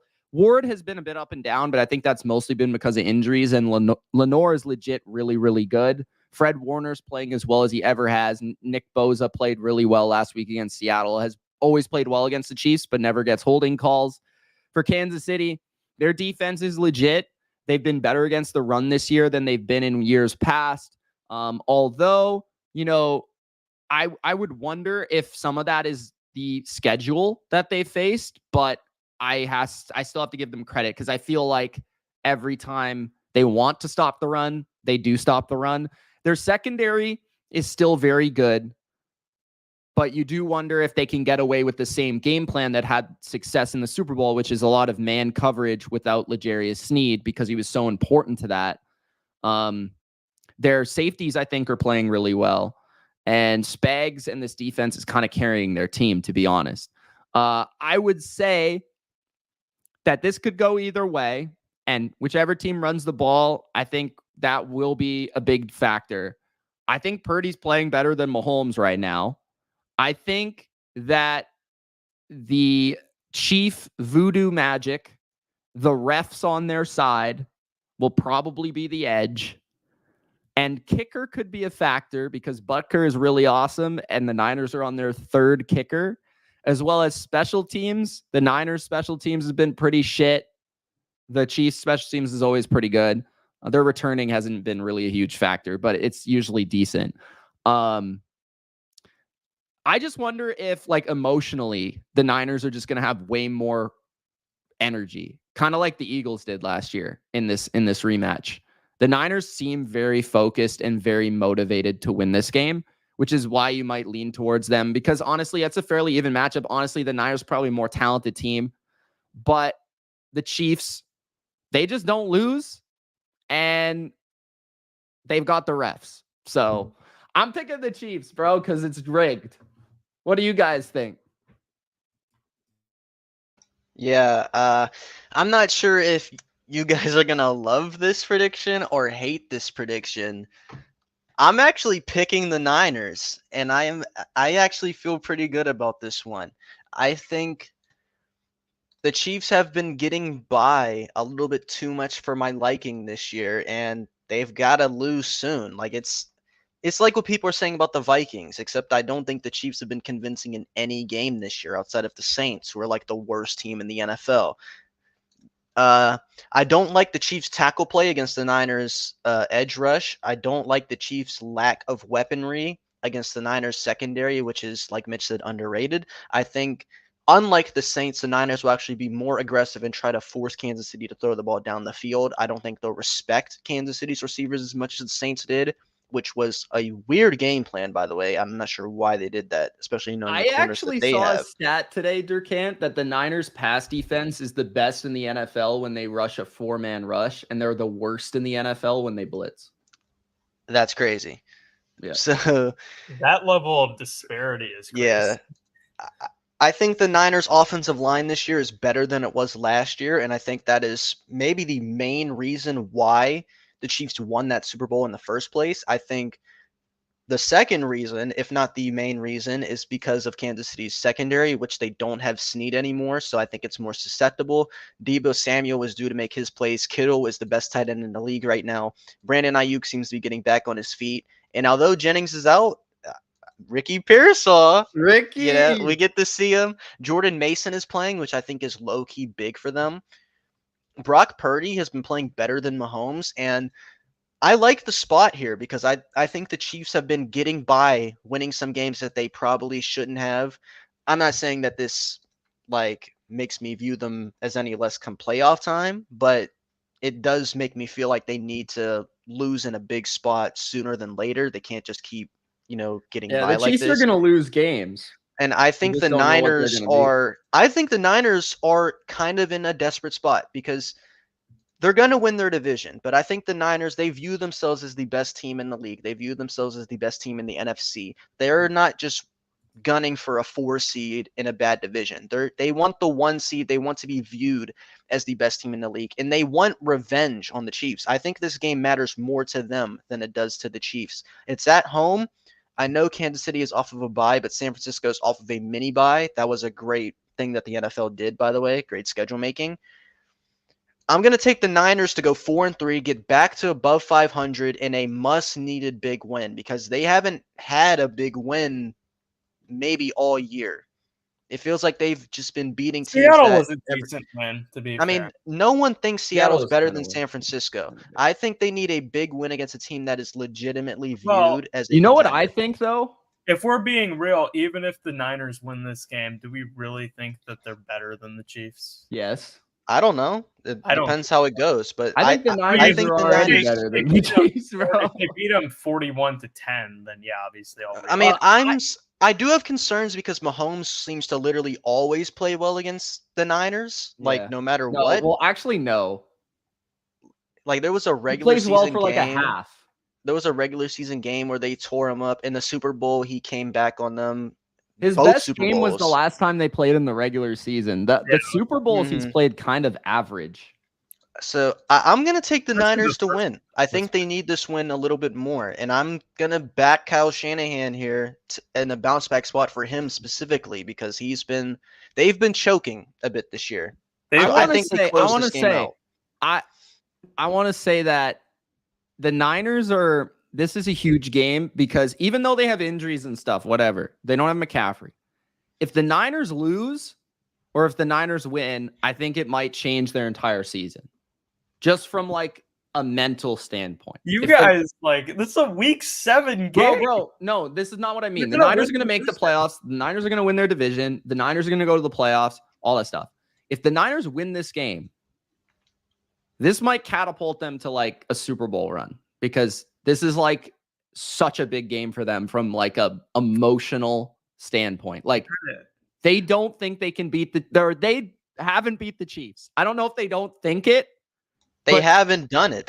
I know what you're doesn't think it. Yeah, I know what you're talking about. This is a psychological hurdle for them. It's like when Peyton Manning beat the Patriots. It's like, you know, it is a lot like that.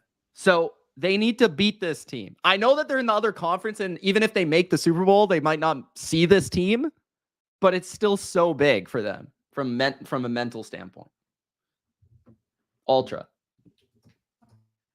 All right, guys. I'm sorry. I'm picking the Kansas City Chiefs to win. We're not surprised. First of all, His favorite team. They fucking own the 49ers. First of all, they own this team. They beat them twice in the Super Bowl. I picked the 49ers to win in the Super Bowl last year. I don't regret it because I think that game went to overtime. There were several plays that, could have swung the game. So, I mean, the 49ers easily could have won. But I'm not picking the 49ers to beat the Chiefs until the 49ers actually beat the Chiefs. That's the first part of this. Secondly, it's Patrick Mahomes as an underdog. Third, it's Andy Reid off a bye. I know the 49ers have a mini bye, but I still think the extra 4 days matters. I think the extra 2 weeks of spending time studying an opponent matters, especially when that game was on the road for the Niners on Thursday night. And so I feel like the Chiefs are a team that has been kind of sandbagging at times this year. I felt like they did find some stuff offensively against the Saints. And defensively, I haven't been that impressed with what the 49ers have been. Like, I think they're fine, but I think they're 16th in points. Have you been impressed by the Chiefs? Now, the Chiefs statistically, offensively, have been more impressive than the 49ers. Yes. Are you on crack? Yeah, I'm looking at it right now. So biased. The Niners just put up 500 yards on Thursday night. No, I'm talking about the Chiefs offense versus the Niners defense. Not the Niners defense is 4th in the league. The Niners offense is way better than the Chiefs, obviously. The Niners offense. Okay. What? Yeah, no. I was what are you talking about? The Niners have the better offense in this game. I'm not doubting that. I think the Chiefs offense is better than the Niners defense. That's what I'm going to say. I'm not sold on the Niners defense. I think the Chiefs run game's a little better than you guys think in success rate. They're second. It's not bad. I think they're not explosive. They don't hit a bunch of 20+ yard runs like the Ravens do, but they're very good at staying ahead of the chains. They're very good at being in 2nd and 5 all game. They're very good at being in 3rd and 2 all game. I think they lead the NFL in success rate for a reason. And I think they can do that in this game. I think that they can kind of control the ball a little bit and have more time of possession. I think that they can stay on schedule offensively because I think Mahomes gets rid of the ball so quickly now, and he's pretty good at avoiding sacks, kind of like Brady was and Manning was later in their careers especially.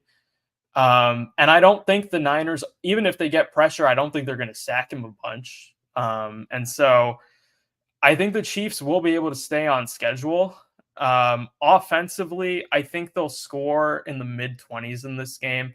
There have been too many times with the Niners defense where I feel like they either bust an assignment or they're not gap sound. I think Andy Reid versus Nick Sorensen's a mismatch. And Mahomes 2 years ago lit up the 49ers defense that was way better. Obviously, the Chiefs offense at that point was way better. But I think Mahomes has a pretty good feel for this kind of defense. And I don't think the Niners play the defense that really gives this type of offense issues. Ultra counterpoint. Mahomes kind of sucks. I thought last week was the best game he's played since week 1. That was so far. I'm not. They played the same. Bro. Mahomes is not good. He's fat. Even if he's not playing very well. Obviously, he wouldn't. Also, Kelsey is out to lunch. He wouldn't be, but they're still winning all these games. They find ways to. The Falcons. Come on. The 49ers should be 5-1 right now, but because they found ways to lose games against the Rams and the Cardinals, they're not. And that's why they're 3-3. And Durcant said, this is a huge game for them because they're gasping for air right now in terms of staying on pace with all these NFC North teams. In terms of getting the 1 seed, especially the Vikings, because the Vikings have the tiebreaker. Defensively, I think the Chiefs' run defense is one of the most underrated units in the league. They've shut down every single running back they've played, basically. Lamar gave them some issues, but I don't think Purdy's a good scrambler. He's not the amazing runner Lamar is, so I don't think that'll be as much of an issue. Purdy has ran more this year, though. He has, and maybe they'll be able to get some plays off of that.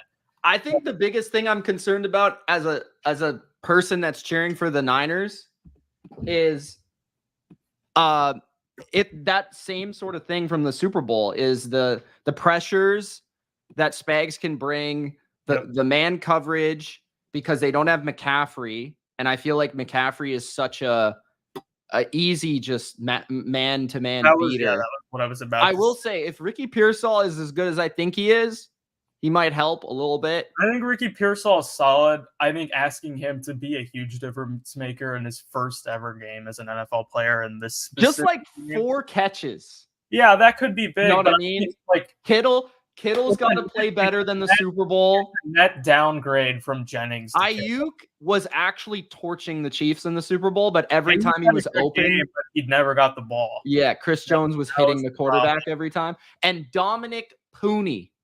I do think the Niners have a better interior offensive line than they did at that point. And so I think I think they will be able to deal with the Chiefs a little bit more effectively. But ultimately, I also Rashee Rice too. I think that's countered by the fact that the Niners' weaponry isn't quite as good, in my opinion, as it was in the Super Bowl. Like that was a full. Yeah, but no Snead either. No Snead, but I think the Chiefs' secondary. But according to Titans fans, Snead sucks. Yeah, according to Titans fans, Snead sucks. It'll be a good game. Ultimately, man, it's going to be a close game because the Chiefs can't blow anybody out anymore. I don't remember the last time they blew out a team, but. And I understand this game is way bigger for the 49ers than the Chiefs because the 49ers need to beat this team once to feel like they can actually do it if they were to meet again this year or whenever these two teams, if they were to ever meet again in the Super Bowl. But I also feel like if this game is close in the fourth quarter, which I think it will be, Brock Purdy's going to win it. No, but I feel like that the past has to matter there. And I feel like the Chiefs have a significant mental edge when it comes to that. And so I think this game will be close. I think maybe the Chiefs get a couple questionable calls going their way. I think the Chiefs special teams is way better than the Niners is. I trust their kicking situation 1,500 times more than I trust the Niners kicking situation. And special teams was a huge reason the Niners lost the Super Bowl last year. So I think it'll be a pretty similar game to the Super Bowl, but I ultimately think the Chiefs are going to beat them again. I think it's probably going to be a Butker game winner at the end. That's probably, gets a pretty controversial ending. But I just think the Chiefs are the better team, and I think they have the mental edge in this game. Would the 49ers winning shock me? No, but especially with the 49ers being favored and the Chiefs being off a bye, I feel pretty decent about the Chiefs winning. I can't wait to watch it, though. I think I'm really interested in how the two teams attack each other, and I feel like we could learn a lot about both teams depending on how this game goes, especially if we get a double-digit win by either one. This guy's such a... I can't wait for the Niners to win 38-17 so that I can talk about how the Super Bowl is a fluke. I can't wait for Ultra to hype up, to disrespect the Niners special teams, and for Anders Carlson to kick a 50. You act like the Niners special teams has been good, Durcant.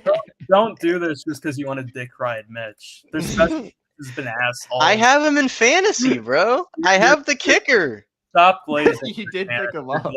He's coming through. Breaking news: the Chiefs aren't going undefeated, and they play weak teams. They're gonna lose the Bucs the next 5 weeks. They're going to find a way to lose eventually. What team has a better chance than that? They're going to lose some random game. They're probably going to lose to the Steelers on Christmas. They're going to lose the Raiders. All right. To the Texans. All right. Matthew McConaughey. Let's get to the next game. The Jets. By the way, are you going to see Matthew McConaughey tomorrow? I think he's going to be at the game. So maybe. Jets at the Steelers. Jets favored by 1.5. I like the Jets. I think the Jets are underrated. I think everybody thinks they suck because everybody hates them, but I think they're actually not bad. I don't understand why everyone thinks Rodgers sucks. Did we expect he was going to be 2011 Rodgers? He's not bad. Am I wrong? He was good on Monday night. Rodgers has been good. He's playing well. He played Josh Allen to a standstill. He was bad against Minnesota and Denver, but he was good. He wasn't the problem. But he wasn't. He was kind of good against Minnesota too, though. He was bad. He threw bad picks. 3 interceptions, man. He threw bad picks, but I thought otherwise he didn't play that bad. Maybe I don't know. I think the Jets are a better team than the Steelers. I think they've got now Devontae Adams and Garrett Wilson. That's deadly. I don't think Adams is going to take any time to get into this offense. one of them's going to be covered by Dante Jackson, who I'm not sure can cover Durcant. Then you've got Alan Lazard, who's balling and catching Hail Marys. Breece Hall and Allen are beasts. They've got weapons, man. The O-line is pretty like the reason you might like pick the Steelers, because if TJ Watt, who might be the most valuable player in the NFL, just takes over the game, then the Steelers could win. TJ Watt, Alex Highsmith is back. The O-line of the Jets has been kind of disappointing, but I don't think it's awful. And Rodgers does a good job of getting the ball out and managing it. And the defense for the Jets has had some weak points and bad games, but they've also had some good games. I thought they dominated New England. I thought they pretty well dominated the Vikings, to be honest. So I think I don't think the Steelers have the offense to be able to get after the Jets. I don't think they can run the ball. They've got O-line injuries. Russell Wilson is pretty washed. Like, I just don't see the argument for the Steelers other than Mike Tomlin, voodoo magic, underdog at home, good defense. Is there an argument for the Steelers here? Because I actually think the Jets are like convincingly better than the Steelers, although their records are reversed. No, I agree. I'm not sure what the hate. I do think you're right. A lot of people seem to hate the Jets for whatever reason. Maybe it's because, Aaron Rodgers. Is it like a political thing? Like, Robert Saleh getting fired. Maybe some people thought that was weird, but I mean, they've lost 3 in a row. I think the Jets, honestly, like if you told me the Jets offense would be this good before the year and you told me that they were going to trade for Devontae Adams, like I would have had them maybe in the AFC Championship. Like their defense has honestly been underwhelming, but I think Rodgers has been good. Like, yeah, he struggled against Denver and Minnesota, but those have honestly been 2 top defenses, whether surprising or not. And I thought he looked really good against the Bills. He played Josh Allen, who also had a great game, evenly. And I thought the Jets probably should have won, if I'm being honest. Like, they probably should have won the game. If the second I saw Mike Williams slip, I knew they were trading for Devontae Adams. So, in spite of all the drama, as that happens, yeah, it's despite all the drama, despite their record, like I think that they get this win in Pittsburgh on Sunday night. I think they are a significantly better team that needs to win more. And in an AFC like this, I mean, they're only a game behind Denver and Pittsburgh if they win, so they're not out of it by any means. And Pittsburgh has their own drama. They just changed quarterbacks. And Russell Wilson, I mean, he's a better passer than Justin Fields, but is that really going to matter when you have one weapon against Sauce Gardner? Like, this is kind of a weird game to put him in my opinion. So, and yeah, I don't think the Steelers secondary can consistently, like Ultra said, when they can't get, immediate pressure, their secondary is susceptible, and Dante Jackson on either of these receivers is, a recipe for disaster. So I like the Jets. We saw like a similar offense, like Dak and the Cowboys kind of, they even have a similar system, like Mike McCarthy, Aaron Rodgers offense. It's basically Mike McCarthy's. So, I mean, I don't know, man. Effectively, yeah. I'm picking and again, we're all picking the Steelers. Jets. We're all picking the Jets in this game, and that means the Steelers are... Bro, the Steelers are ass. 16-13. Even Durcant thinks the Steelers are ass. They're ass when this maybe if the Steelers run the ball better than we anticipate, because I do think you can run the ball. Jets. That's the area that would give you concern, but they don't have their center, they don't have their guard. Can they do that as well without Fields too? I think their red zone offense without Fields is also going to be That's why I don't worse. really love and Russell Wilson's better than Fields, but I don't know if offensively, stylistically, they're built to really be a more balanced passing team. Because they don't have good receivers. George Pickens is solid, but other than that, they don't have anybody.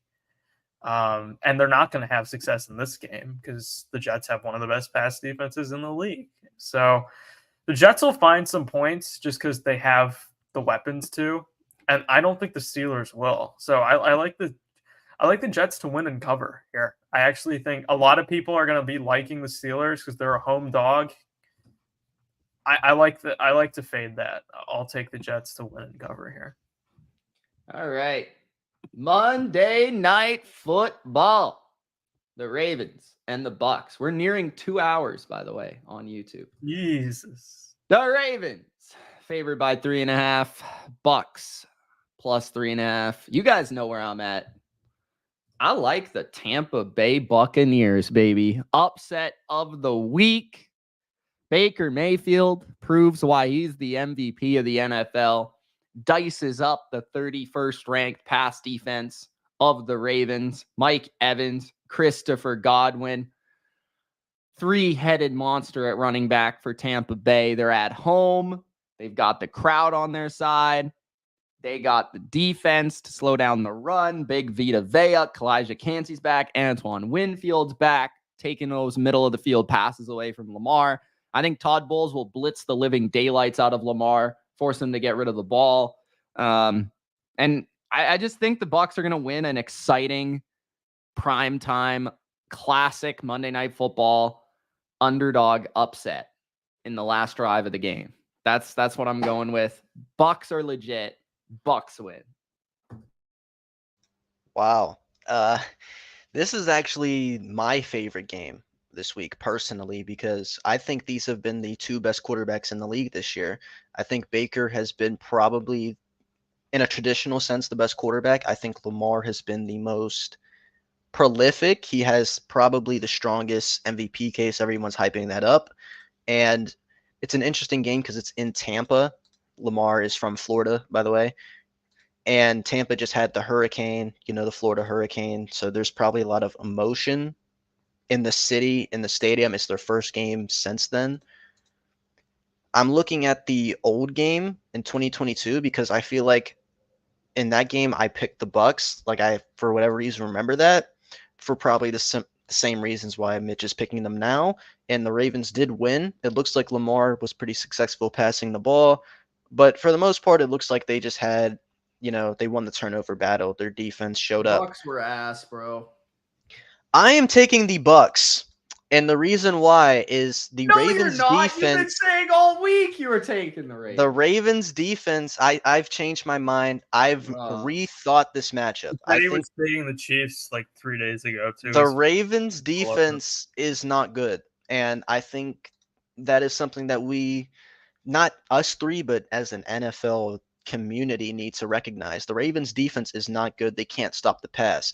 Tampa's offense is one of the best in the NFL. They have one of the best passing attacks in the NFL. They've got two elite receivers that the Ravens, I don't think, can handle. Baker Mayfield has been really good, and I can trust him on a week-to-week basis. The Bucs have a three-headed monster at running back.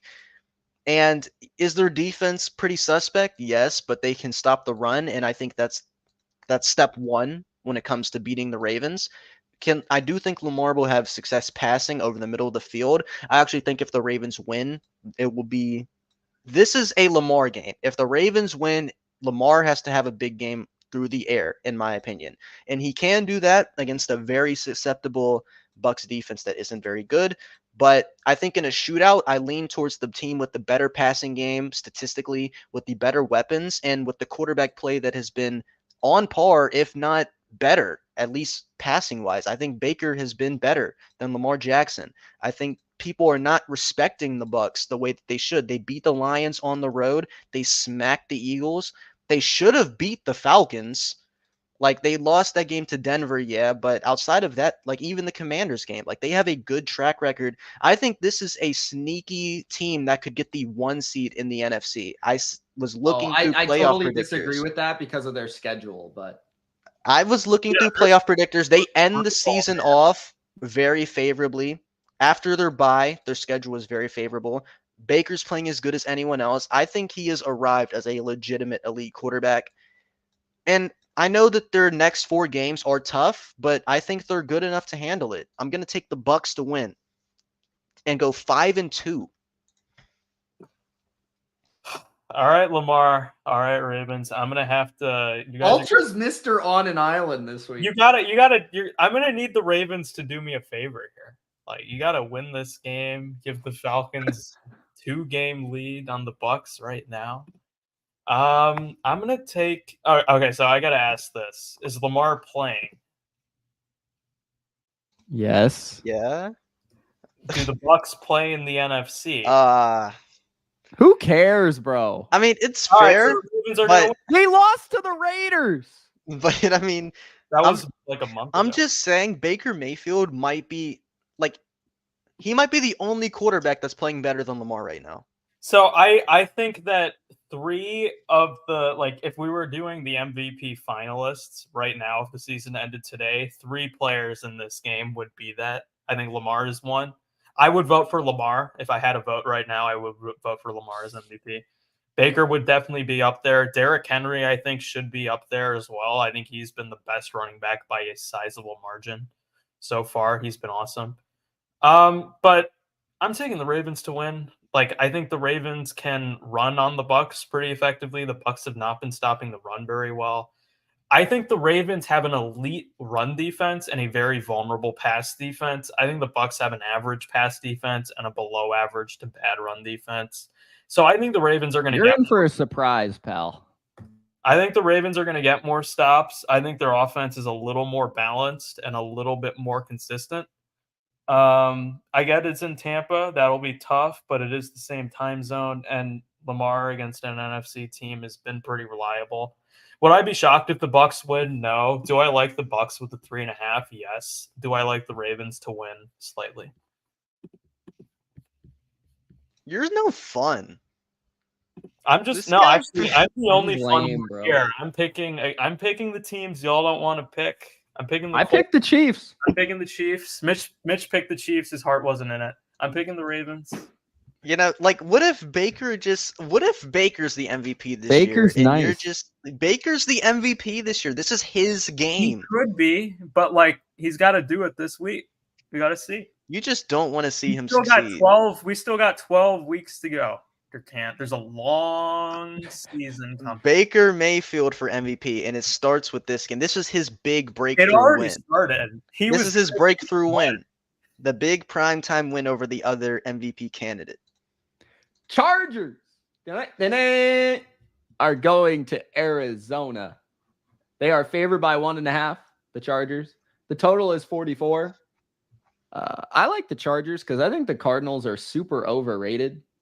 And I think the Chargers are going to run the ball, and I think they'll stop the run. And I think that's what you need to do against the Cardinals. And as long as they don't pull a 49ers and have their kicker get injured and totally blow it, then I think they'll win. Herbert played his best game, in my opinion, of the season last week. He looked much better. They were throwing the ball more, which was actually welcomed to my television and my eyeballs. And Ladd McConkey, Ultra's boy, looking pretty good. He might have a nice primetime showing here. Defensively, Chargers have been underrated all year. I do think they have a couple injuries that are pretty big. Marvin Harrison Jr. wouldn't be surprised if he has a good game in this spot coming back from the concussion. But I do think Derwin James can handle Trey McBride. I think the Chargers are the better coach team, better quarterback, more consistent quarterback, better at the line of scrimmage. So I'm going to take the Chargers. I wouldn't be shocked if the Cardinals won. They are a home dog on Monday night, and they do have that weird sort of inconsistency where they just are a wild football team, and that's mostly due to Kyler. But the Chargers aren't talented enough to just say outright that they're going to like dominate a team and win convincingly. So the Cardinals should be able to hang around, but I'm going to take the Chargers here. Yeah, give me the Chargers. They're the better team. No one's going to be watching this game, so there's no vibe thing for me to take the Cardinals. The Cardinals are a bottom feeder. I think Kyler Murray is super overrated too, by the way. And the Chargers, I wouldn't say they're a good team, but they have an identity, they have a formula, and they know what they want to be, at least. And in this NFL, like, that can get you far, honestly. And they have the much better quarterback in this game, if I'm being honest. So give me the Chargers on the road. You know, Monday night setting. I'm not convinced the Cardinals are any good. Ultra. Should I pick the Cardinals just to be different? You're a dick. You always do this. No, to be honest, I think the Chargers are gonna win. I'm picking the Chargers. Okay. I think the Chargers are the better team. I think they have the better quarterback. They have the better coach, like you guys said. I don't know where to go on the spread, Mitch. I think it's only 1.5, bro. It's only okay. I'm seeing 2.5 in some places. Okay. If it's 1.5, then yeah, take the Chargers. Obviously, 2.5. I'd probably stay away a little bit, but I feel like this is the kind of game that's going to go under, even though everyone thinks it's going to go over. Don't you guys get that vibe? It's going to be like 27 to. The Cardinals' offense is extremely overrated. It's boom or bust. Like that's what I was trying to say to you last week when you picked them to beat Green Bay. I did change that pick before the game started. They had a great week against the Niners, and then they fell off the cliff against the Packers. So maybe this means they're due for a bounce back week. Who knows? But I just trust the Chargers. It's weird to say this. I trust the Chargers more than another team. With Jim Harbaugh, with Justin Herbert. So give me the Chargers to win, and I'd lean towards laying the 2 as well. All right. 2 hours, 5 minutes. BLV versus consensus. That's how it's done. You guys are missing out on 2 hours of content from the Bottom Line View each and every week. If you're not a patron or a YouTube member, sign up, guys. This was your tease. This is week 7 preview. If you enjoyed and you're not a member, make sure to sign up. $3 Canadian on YouTube, Patreon, $10 for all of my bets every week. This week I already posted them, so go check them out. Last week we did awesome. Great week, best week of the season so far. So looking forward to the rest of the year, betting with you guys, talking ball with you guys, and Durcant, Ultra, and I. It gives different perspectives than just me talking to myself or talking to the camera every video. So it's nice to have other people to talk to about this stuff. Also, guys, if you're not in the Discord, that's also a place to go to talk with other like-minded football fans. If you want advice on your fantasy team or just to talk shit to other fans, you can go in there, Discord. Links are pretty much in all of my videos for the Discord, for the Patreon, for the YouTube membership. So if you ever want to join those things, make sure to check that out. Prop video will be out Saturday morning. Thanks, guys, for supporting all the content. And it's been Ultra, Durcant, Mitch. Thanks for watching. Good luck this week on your bets. Peace.